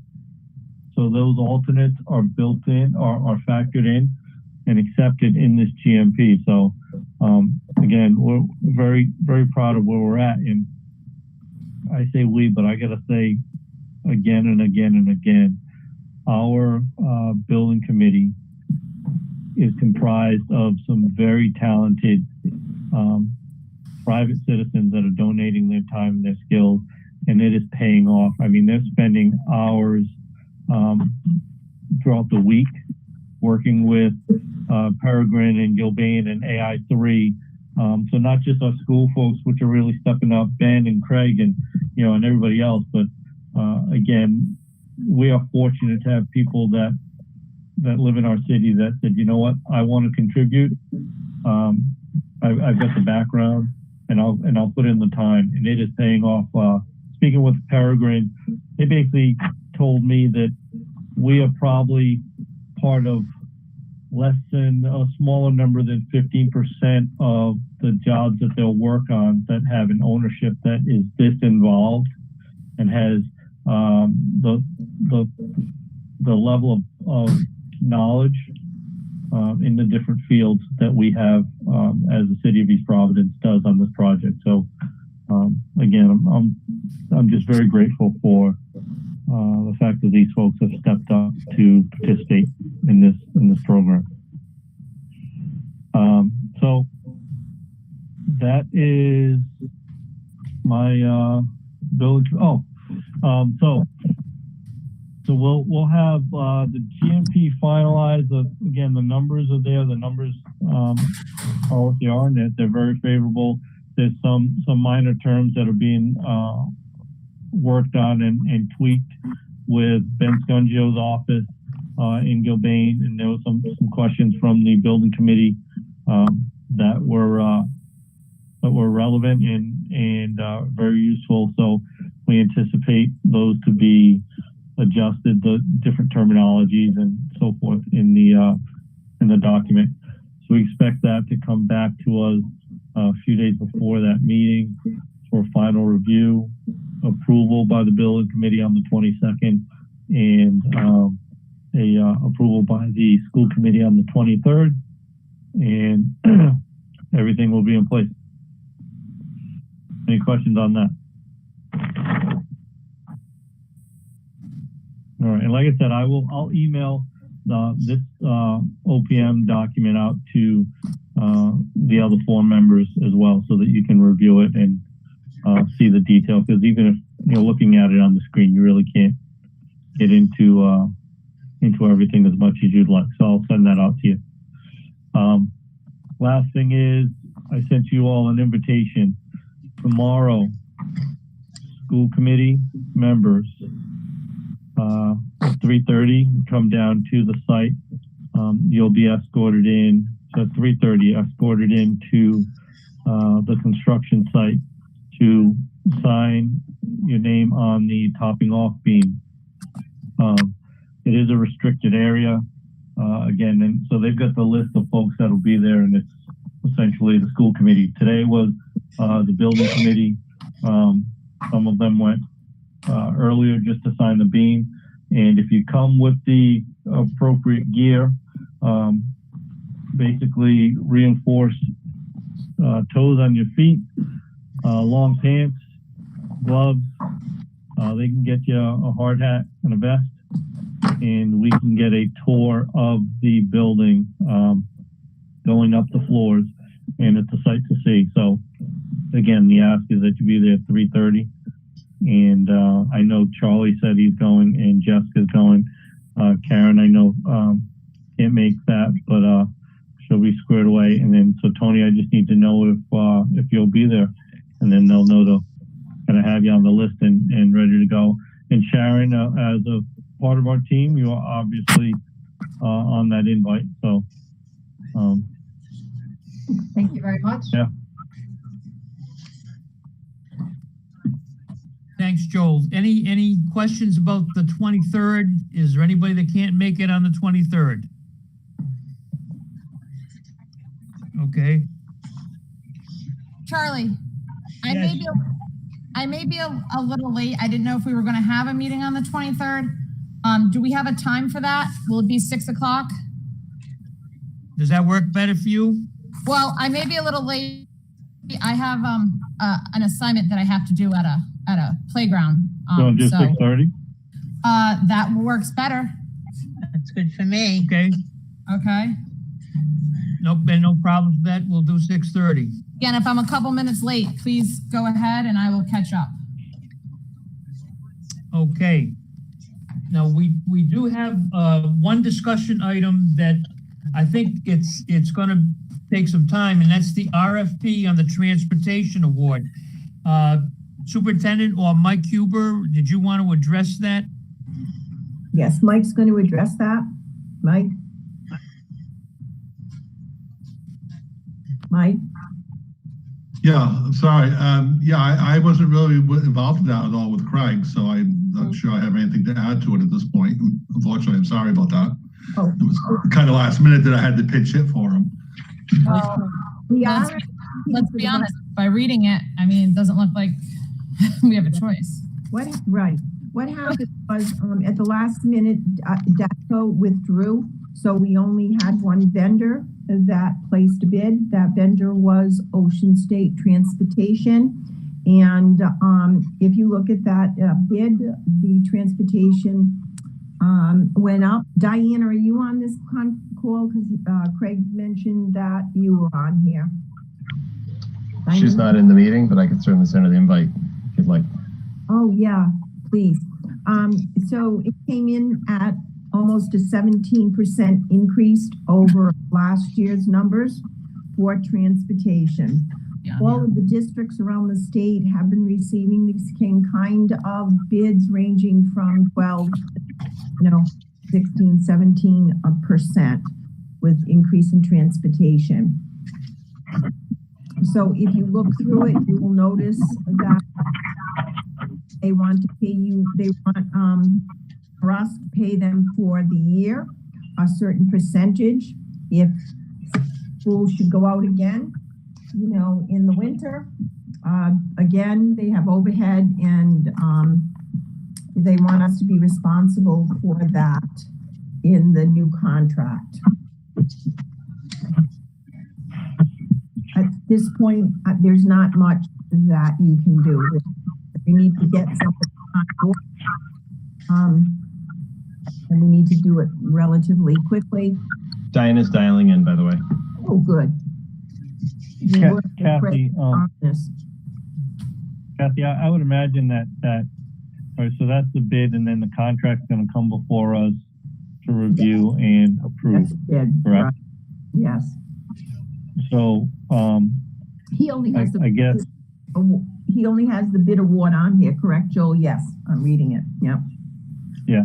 So I guess I definitely would want to see that contract because we're kind of backed in. We don't have an option here. But if we're going to absorb that kind of cost, then what it's worth, I want to make sure that there are protections in that contract.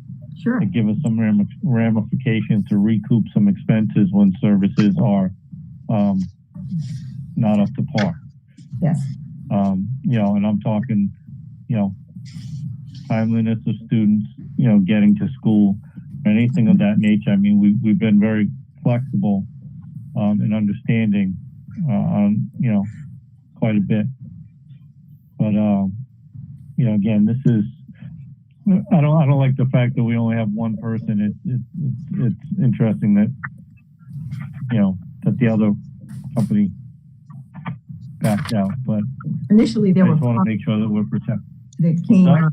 Initially there were actually 5, and then gradually their own group that were going to bid, and then a couple of days before the bid was due, they said they just couldn't do it. They couldn't support it.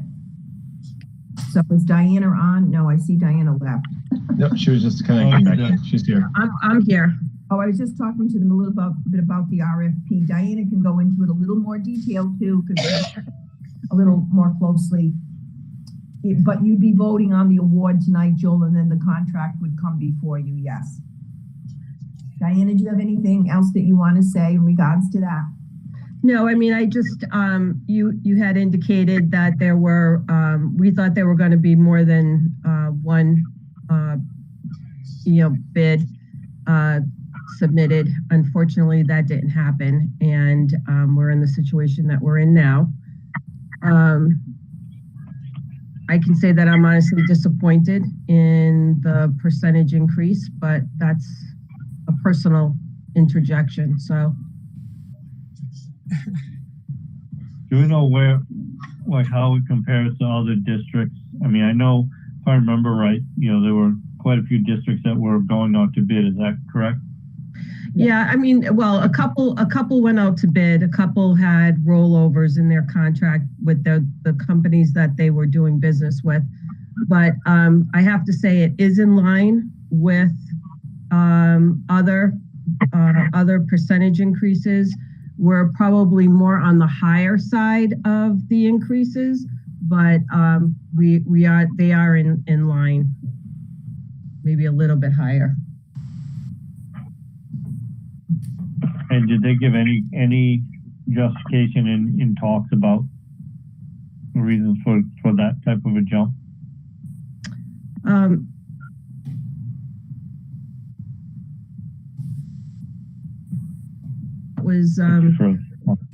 Yeah, I didn't really talk with them as much, but I would have to say that in line with what the industry standards are now, and considering where they were from no negotiations with what was owed, I think they felt that was justified.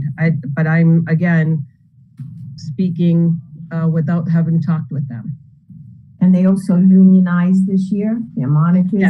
Yes. So that's a cost increase. Yeah, that was a big increase. I mean, their numbers went from, for just the aides alone, went from 19 change to 25 change. So that was a major jump in the hourly rate, which showed somewhere like around a $200,000 jump for just the first year. So, I mean, there are justified increases. They did take on a big nut when it came to the new lease in in East Providence. So yeah, I mean Is Ben Scungi? Yeah. I'm sorry. Go ahead, Sean. Oh no, I'm just going to ask: is Ben Scungio in the loop on this currently? Oh yeah. He so he's negotiating up to date. Oh yeah. Charlie, we might have to go old school like we used to do it and have our own buses. Yeah. I don't know, Joe. We'll have to crunch those numbers. Yeah. Well, I tell you what, the numbers are getting pretty close at that kind of an increase. Oof. Right. I know it. Believe me, Craig knows it too. I mean, do we? I mean, this is I don't even know how to ask about this amount of money. You can't. You need to approve the education award tonight, and then we got to go through the contract. There's really, I mean, they have us over a barrel. I mean, it is what it is.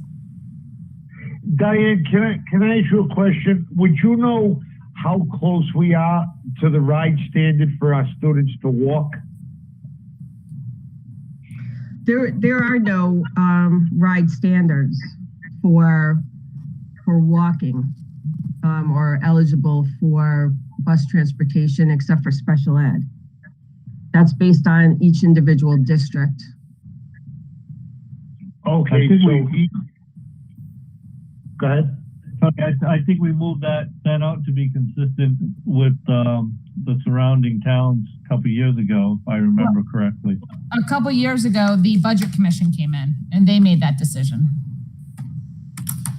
And there may be a decision to extend it even further once we start doing our budget and once those committees for the reentry task force come out with their recommendations.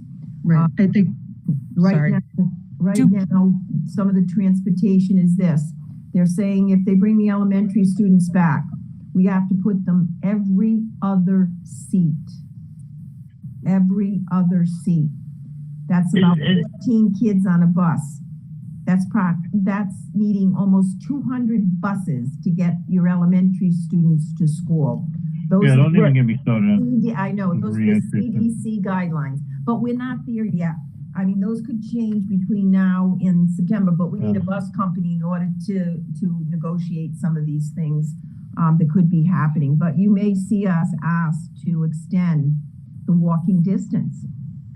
Well, Kathy, that's the question I have. Is there any way that we, Diana, can start looking at that? Because if we agree to this contract, that's what I'm saying, I agree with Joel said to, start to look at the contract, because at some point, if this number is just not doable and we sign the contract, exactly, and if Ben too, looking at to say, yes, if we change the walking distance and we have the right to eliminate X amount of buses, would there be a penalty?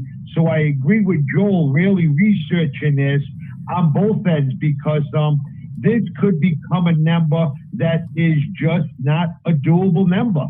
And like I said, going forwards, we as a school committee need as much information as we can gather, locking into some of these contracts. Like I said at the last meeting, there was 5 businesses that aren't going to open in the city. 2 of them already announced, which was one was our place, and then the other one there. So that revenue that the city is going to be not receiving is only going to be put onto the residential tax base. Some of these numbers are going to be really, really stunning going forward. And I think the biggest rider may be the transportation cost. Right.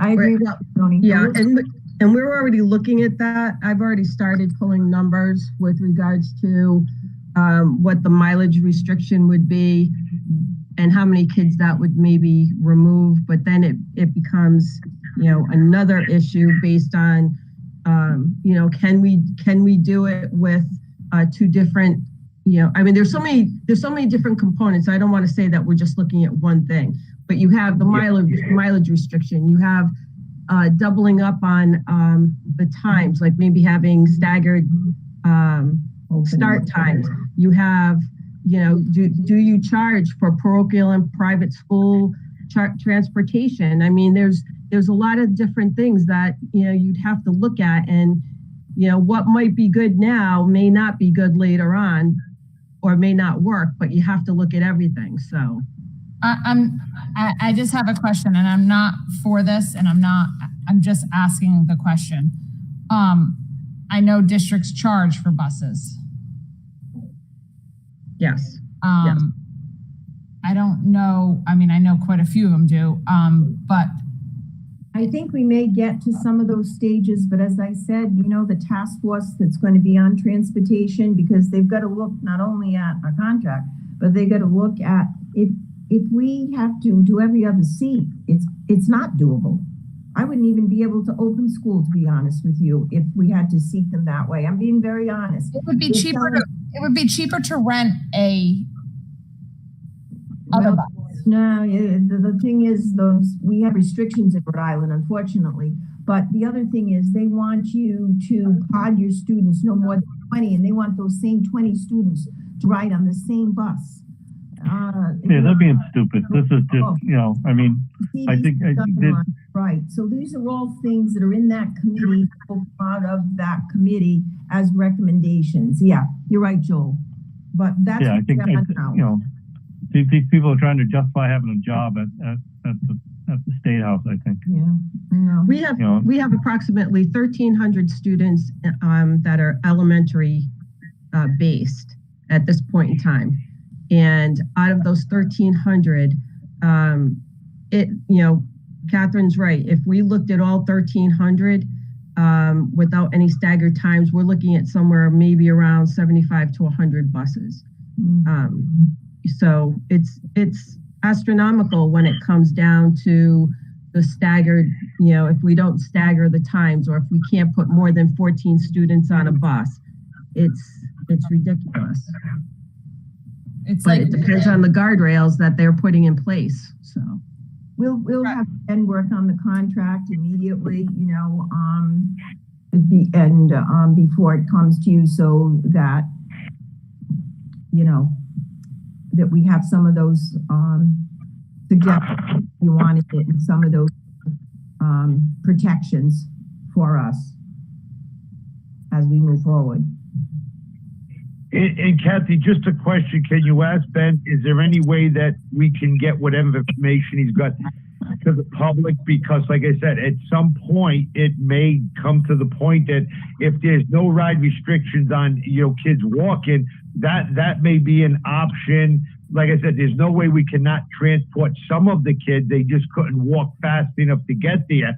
But I think this is going to be one of them issues that it's just almost impossible to do if them standards say coming from CDC. Yeah. But at the flip side is if we got to really look hard and say to the taxpayers, here's the dollar amount, it's X.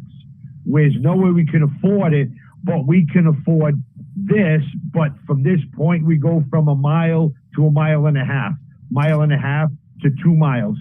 There's got to be some kind of range out there, because I feel strongly that this falls right on the taxpayers' back to front this bill. But we have a large elderly population that, pays the same tax rate as, somebody doing quite well in the district. But I think, I going forward, if we can get some of this information sooner than later, because this is an unbelievable situation that we're in. Yeah. Yeah.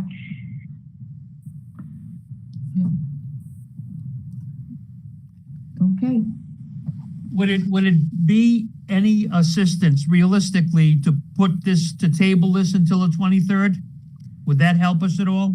No, Charlie, the problem is it's going to take a while to work on the contract. Right now, we have no bus company. And so Diane has got, a lot of work looking ahead. That's the only thing I worry about. We're really behind the 8 ball. We're one of the last districts to really come in for an RFP right now. Okay. Thank you. All right, then. Excuse me, can I ask a question? Kathy, but if we vote to take this on as a contract, we're not negotiating anything with them.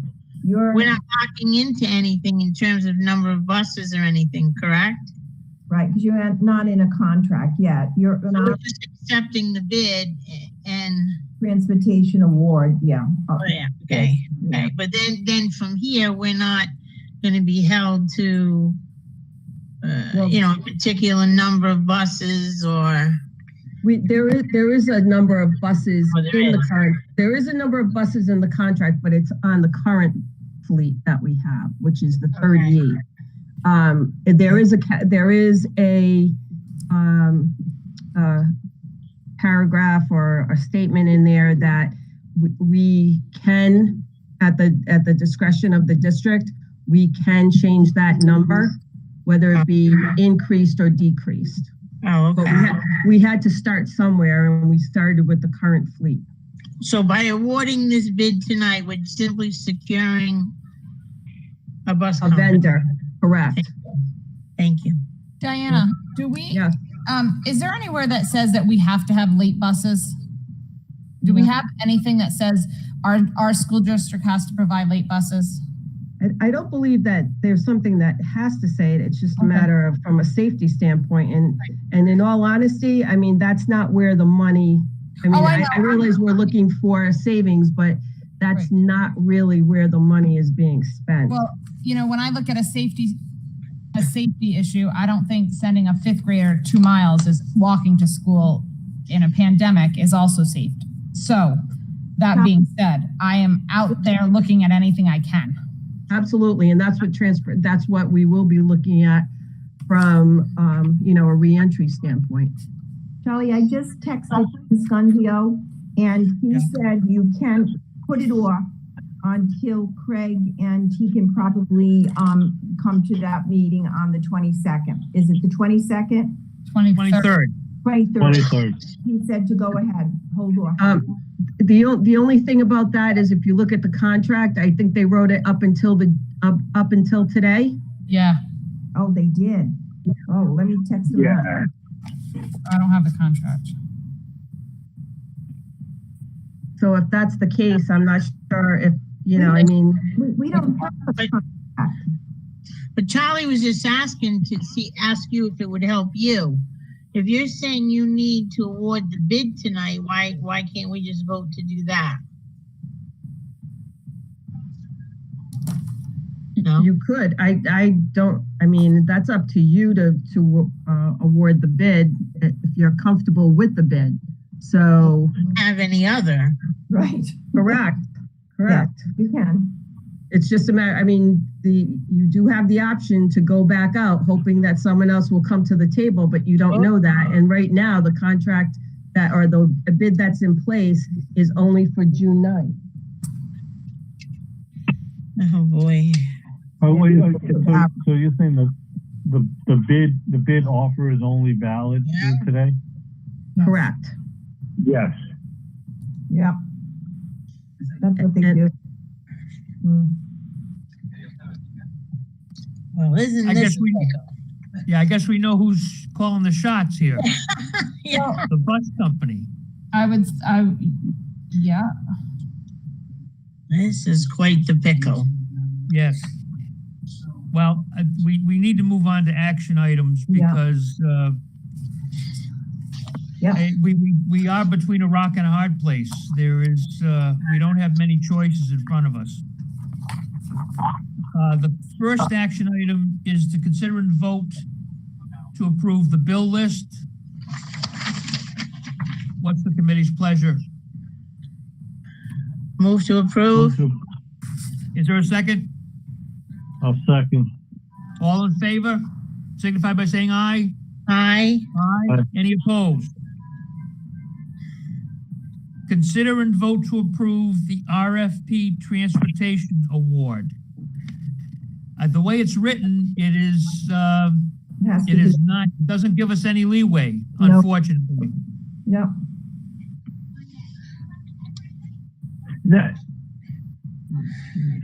Any questions, or is there a motion? Well, we need buses, so I move to approve. Is there a second?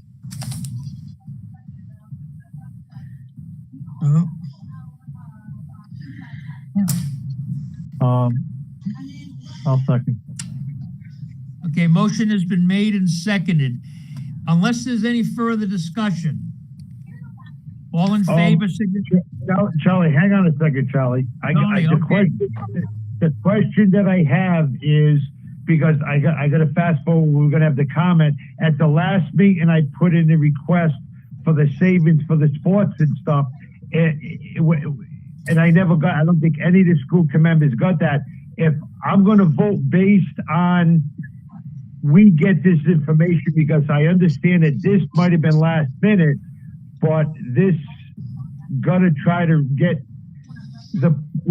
to get information at sooner than the night that we're voting for it, because basically, right, this is the only one that we have.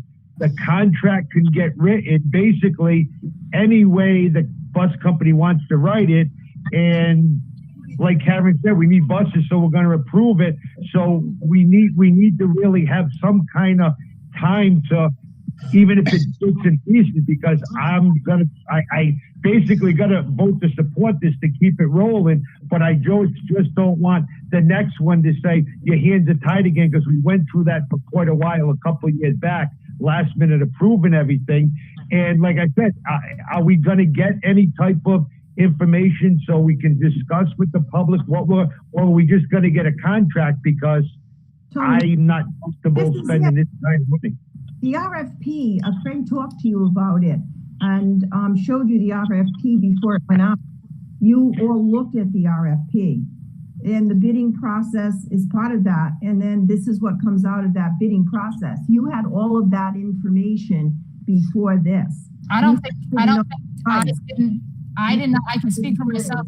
I didn't think we were going to get a 16% increase. No, none of us did. But and then a 3.5, and then a 3.5, and then a 3. Well, that's the raises for the union people. That's true. That's what when the bid comes in, it's new to us too. I mean, open those bids. And speaking on for Tony, we just got this yesterday. So this is hard for us to, I mean, I'm on here looking up, student transportation at RIDE because I want to know what the legality is of this. What can we do? What's our ability as taxpayers, as people who want to make sure our children are safe? And I was in the conversation with you last Friday, and I'm well aware of the reentry plan, which is making me even worse over here, sitting here. Oh, yeah. And to know, I also have a child in the school system who will be walking, hoofing it. And Tony knows darn well how I felt about that a couple years ago. Right. No, and just to clarify, I didn't, Kathy, did you say that I talked with a friend about this or something? I didn't talk about anybody with this. No. Craig talked to you about the RFP. He presented that RFP to the school committee before it went out because you asked for that. And right, but what I'm saying, Kathy, exactly. That's what I'm saying. Like when I asked for it, and then this is the end results, then I got to vote on it. Oh no, that's what I'm saying. We all got to vote on it. That's what I'm saying. As we go forward, whatever information, and I don't mean, and I would never nobody can ever accuse me of micromanaging anything that the school district does. But this is just one of them cases. I think as a group, we should be updated on all this information. This could come down to serious dollars. And then at the end of the day, we also can get it handed just like tonight. Here's the contract. If you don't approve it, you don't have a bus company. Well, at that point, we're going to look and say, well, we don't have a bus company, or what are we going to do? We're getting our hands tied, and I'd rather have them tied for one day rather than 1 hour. It's horrible to even say that, but I'm just trying to ask, because when I ask, like I said, for the sports saving, all the money that we saved due to what happened with Corona, what's that sum of money that we might be able to wash some of this? That's all I'm trying to do, to say it makes it more easy to say to a taxpayer, yeah, it's $392,000, but we saved X amount of dollars to wash that. I'm not having nothing to wash. We're just to keep approving bills on a last minute decision. I mean, I'm going to approve this one tonight, but if I don't get a contract and updated information, I'm not going to support a contract that is stunning with no options. If we don't let the public know your little kid's going to have to walk, be with the police department, crossing guard. We just can't be getting handed this information and expected to approve it. At least I feel that way. I understand what you're saying, but I'm saying to you that last month, Craig came to you with this RFP. Okay, it's written properly. You wanted to approve it and you approved it. It went out. You have to allow it to stay out there for so many days. And Diana, Craig, and I opened them on, when was it? I think it was Thursday of last week at 9 on due date. And then you got it. This is the only company we didn't know at that time. DATCO withdrew on the day before the bids were coming. So this is the bid. This is the raise, unbeknownst to us too. How are we going to pay that amount? We're going to have to look what savings we had in many areas to see if we can offset this amount. Right, no, Kathy, and I agree with everything you just said. There's no question about it. But what I'm saying is, whatever savings and whatever we can cut, speaking as myself or all the group, I would like to see that before the night we vote on the contract per se. So if somebody wants to, I know what you're saying, but remember, Craig said to you that because we're only 50% into our budget, he wasn't able to give you that much information, but he was going to try to do that. You don't want to approve this RFP tonight, this award.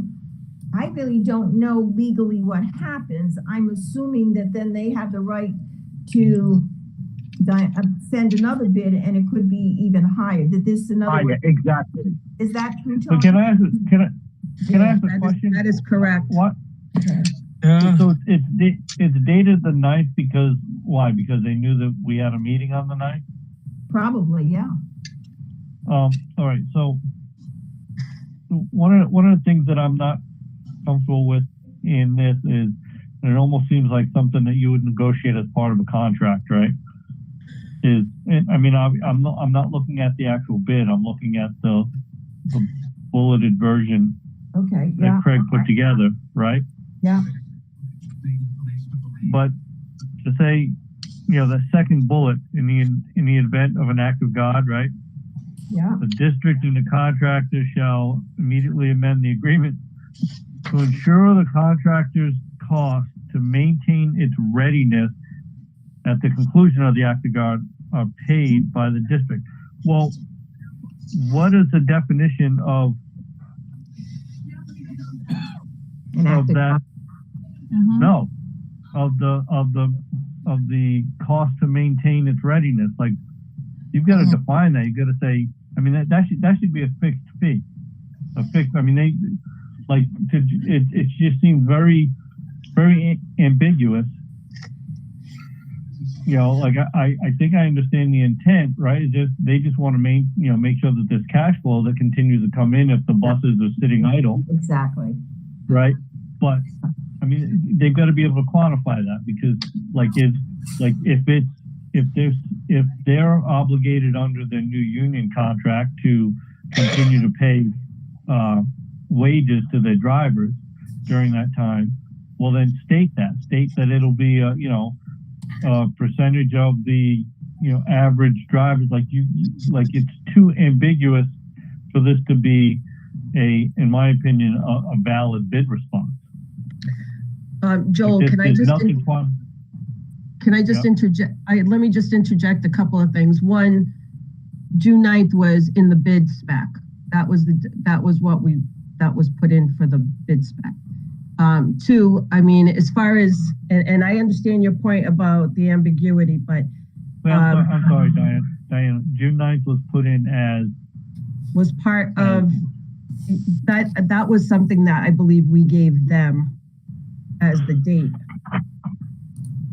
The date, I mean, they submitted it on the 3rd, so they gave a bid that with the price that was only valid for less than a week. I mean, most bids have a 30-day,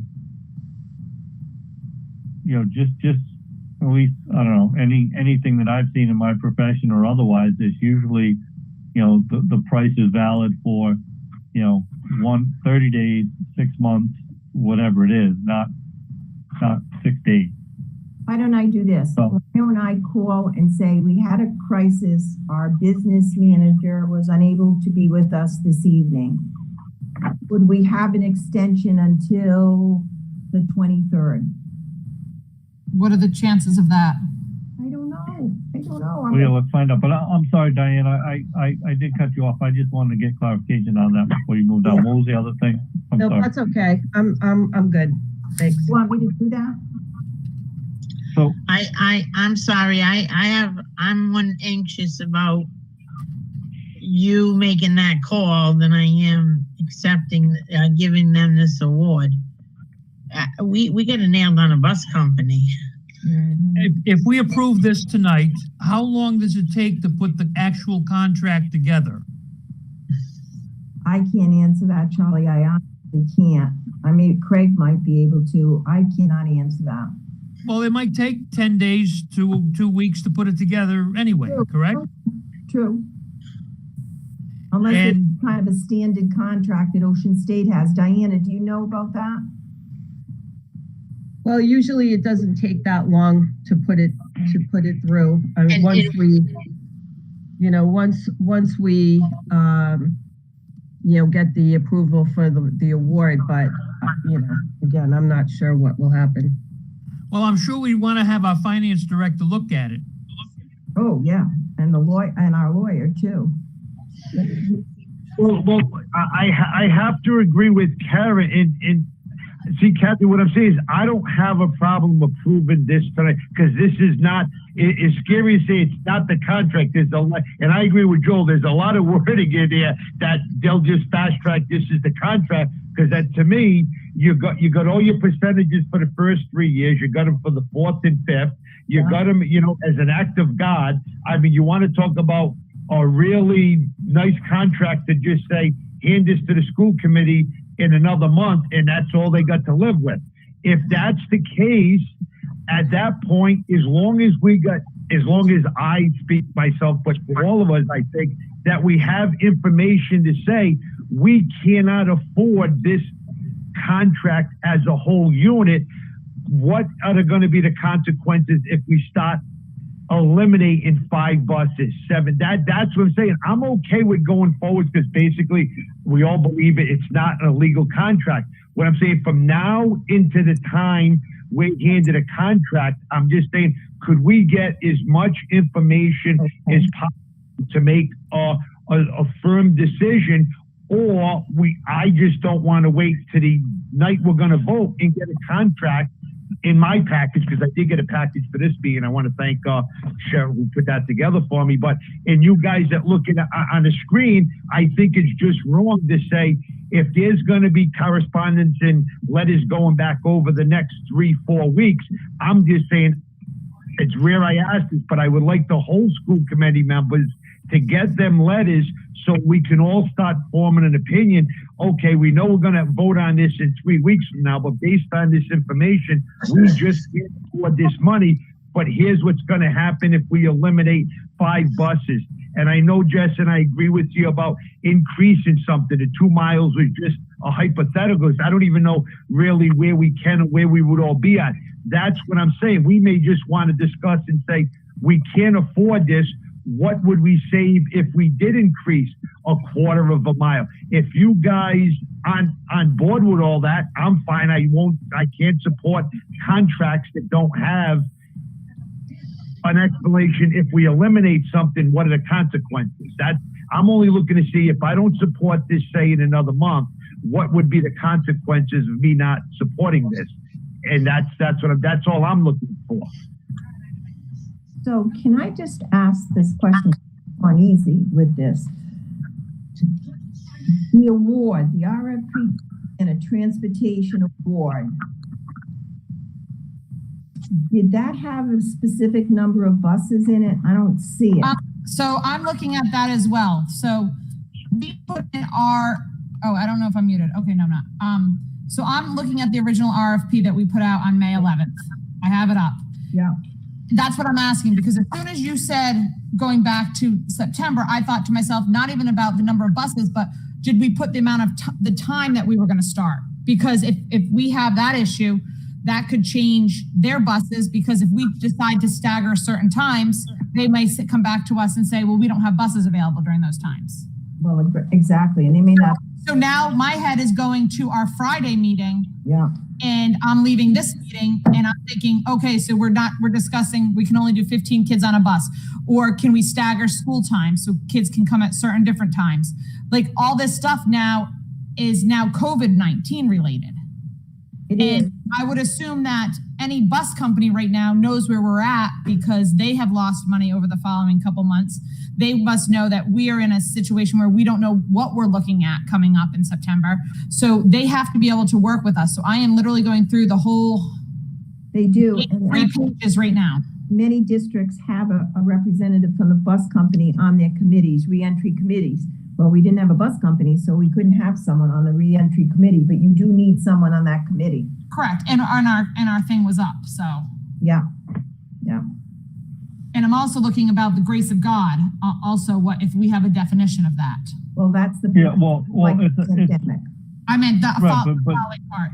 Yes. Yeah, it's the following part. Like for me, like I understand that okay, so we don't have a company, so let's accept a bid. I'm almost thinking, retracting my second to that and putting a condition to say, yeah, I'll approve it, removing that second bullet point, because that whole piece should be part of the contract negotiation. Because to say that the fee that we pay will be worked out as an agreement, and if we don't come to an agreement, then the district pays 90% of the monthly bill. Well, so then let's just factor that if we get a pandemic shutdown, we're going to continue to pay 90% of our average monthly bill. Yeah. because they're not going to agree to anything less than that. That's what I'm saying. That's basically contract language, right? Exactly, Joel. That's what I'm trying to say. Like, you know, that's why if Ben is going to go through, you know, with Diana conversations over the next week or two, right? That's what I'm saying, Joel. If that's going to get reworded and clarified in a safer manner, I would like us to get that the day it's clarified in this, so we know we're not looking at this, you know, this proposal saying, yes, the act of God, we're held at 90%. We approve it, then the contract comes out a month later with almost the same language, because turn this into a contract. This is golden in this day and age. It's a gold. It would be a golden word like this. It's a golden contract. And I don't have that RFP in front of me, but you know, if we didn't ask for any kind of terminology on that, you know, I would almost say that it's not a non-responsive bid, but it's definitely outside of the, you know, that's just it. It's contract. You can't build that into your bid response. And it's, I mean, that's all it is. Essentially, just trying to get us to lock. They're trying to lock in contract language on the initial bid, which, you know, this is a very costly component of the contract right there that they're putting in with very ambiguous terms. So you got to figure, I mean, to claim that if their buses are sitting idle, that they would need 90% of that revenue to stay afloat and stay on the ready, quote unquote, is absurd. You know, I mean, let's face it. You know, they're doing that year-over-year increase, Kathy. And I know you said it was, you know, because of the salary increases for the union workers, but that's a 3% on the total bill, not on the wages.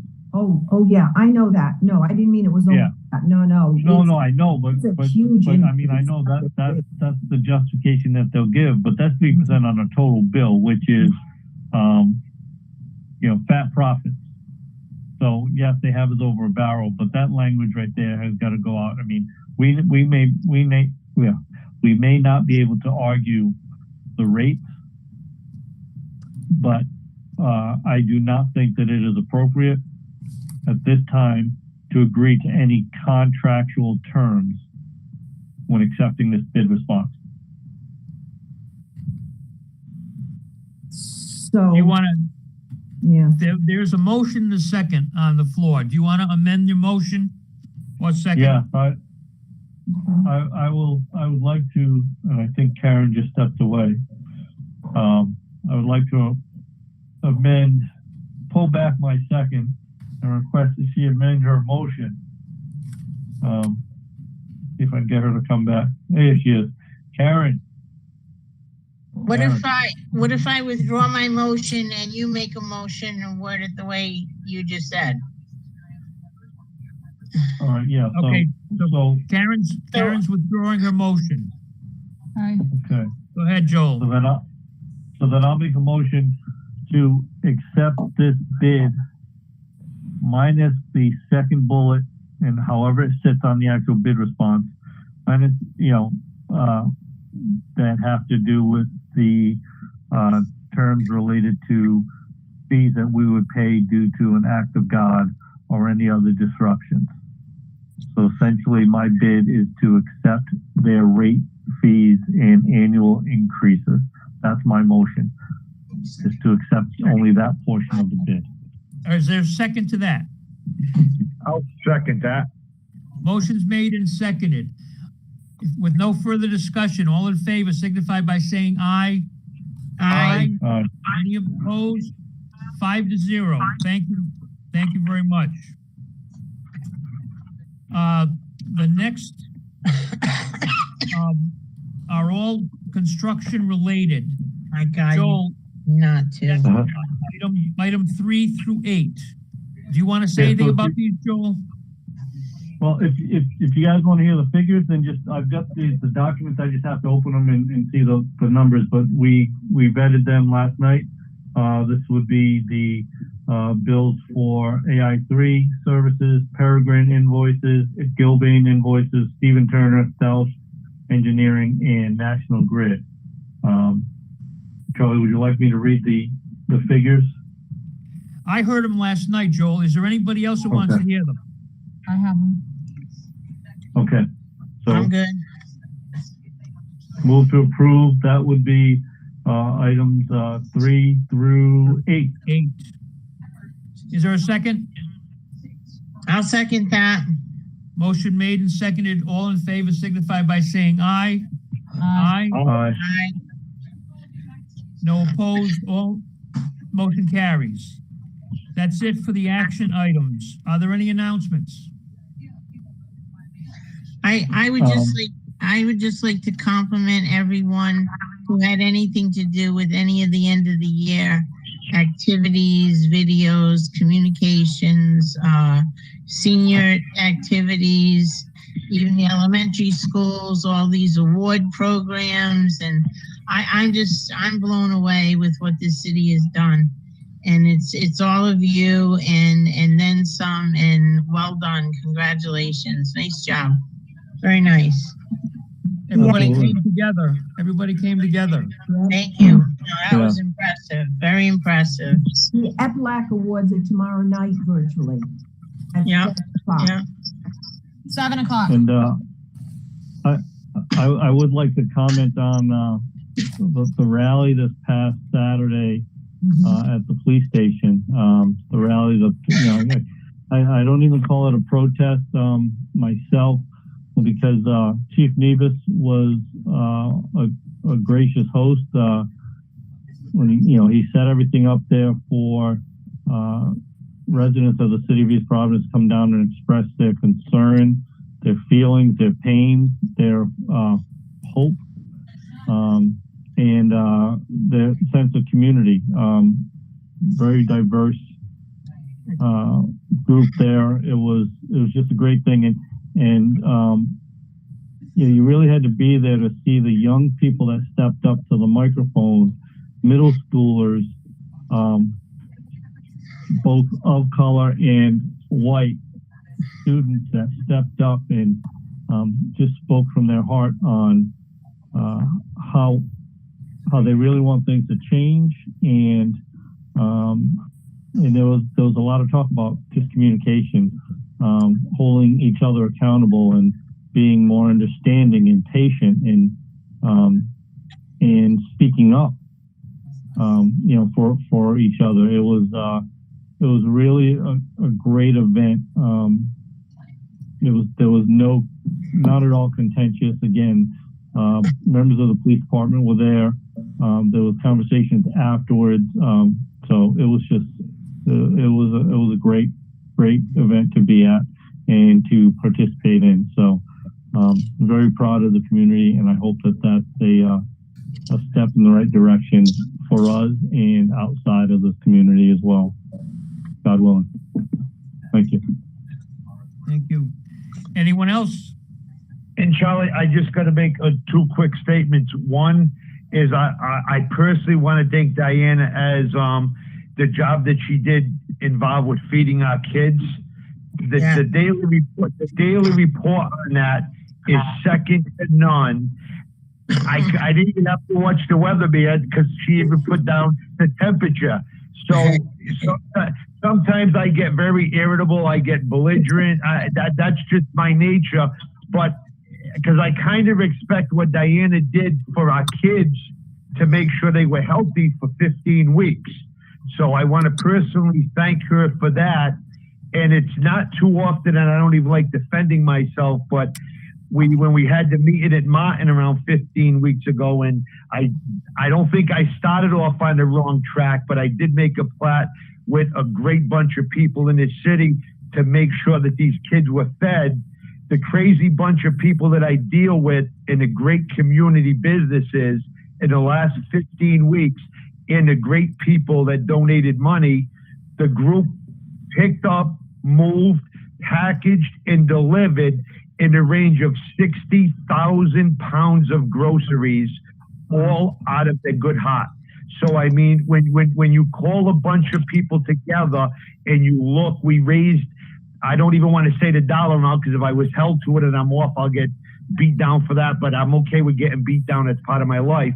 But there were some great small businesses. There were some people that donated large sums of money, and it was able to feed these kids. Our average grocery box, we didn't even use bags, we used boxes. We're in the range of 25 to 30 pounds, sometimes twice a week. And it was countless hundreds of hours that a great bunch of people took out of their own care, put their lives in danger. We did wear masks. We did everything to the best of our ability. But there are some cases in life where you can't complete a mission at 100% and make sure people are fed. And so I'm stating it publicly. We did the best we could to feed, on average, 110 families twice a week sometimes. And I just thank God none of us got sick. Everybody we dealt with is still perfectly fine. So I want to thank this community. And I did ask Charlie to ask the superintendent if I could use the Career Center freezers. We kept them stocked for almost 11 weeks, the freezer and the fridge. So sometimes I do go off, the right path. I never apologize for what I do, because in the end, it's for a major cause. And I just wanted you all to know that if I did go off the wrong track, which I don't think I did, the end results was we picked up, delivered, and transported just over 60,000 pounds. So I just wanted to make sure we committed to feed these kids for the time they were out of school. With Diane's help, with our help, and all you guys approving the bus bill, the Chartwells bill, these kids were very well taken care of. So I want to thank each and every one of you for that. I couldn't say it better, Tony. Chartwells really stepped up. The same people were there from day one, and they didn't falter. They did an excellent job. So did the bus drivers and the aides that worked with us from Ocean State. Not one person backed down or backed out and said that they couldn't do it. They were there day in and day out, rain, snow, whatever. They were there. So I couldn't have said it better. Thanks for what you've done. And like I said, Diana, it's easy to say that, but you almost said it because you could say it, but there is incredible documentation down to the minute and the hour in the forecast to show that we did not miss a beat. She actually labeled that like, if it was raining, we might have been down 50 kids or something. So, Diane, I want to personally thank you, because I stated it, Martin, at that point, I believe the safety in these kids being fed, it's a proven fact. If they're fed in the morning, fed in the afternoon, they can learn much better. And I think some of our scores, I talked to some high school graduates, their scores actually came up. 2 of them were honor students. So the effort that this community put in for these kids, second to none. And I think it's proven at a shining light. So that's what I got to say. And I want to thank you all again. Thank you. Thank you. Thank you, Tony. This meeting to also to commend our teachers over the course of since March 13th. I can't tell you, even walking through the neighborhoods, our teachers went out to homes of their special needs students, delivering packages just so they can see the students behind doors to make that contact.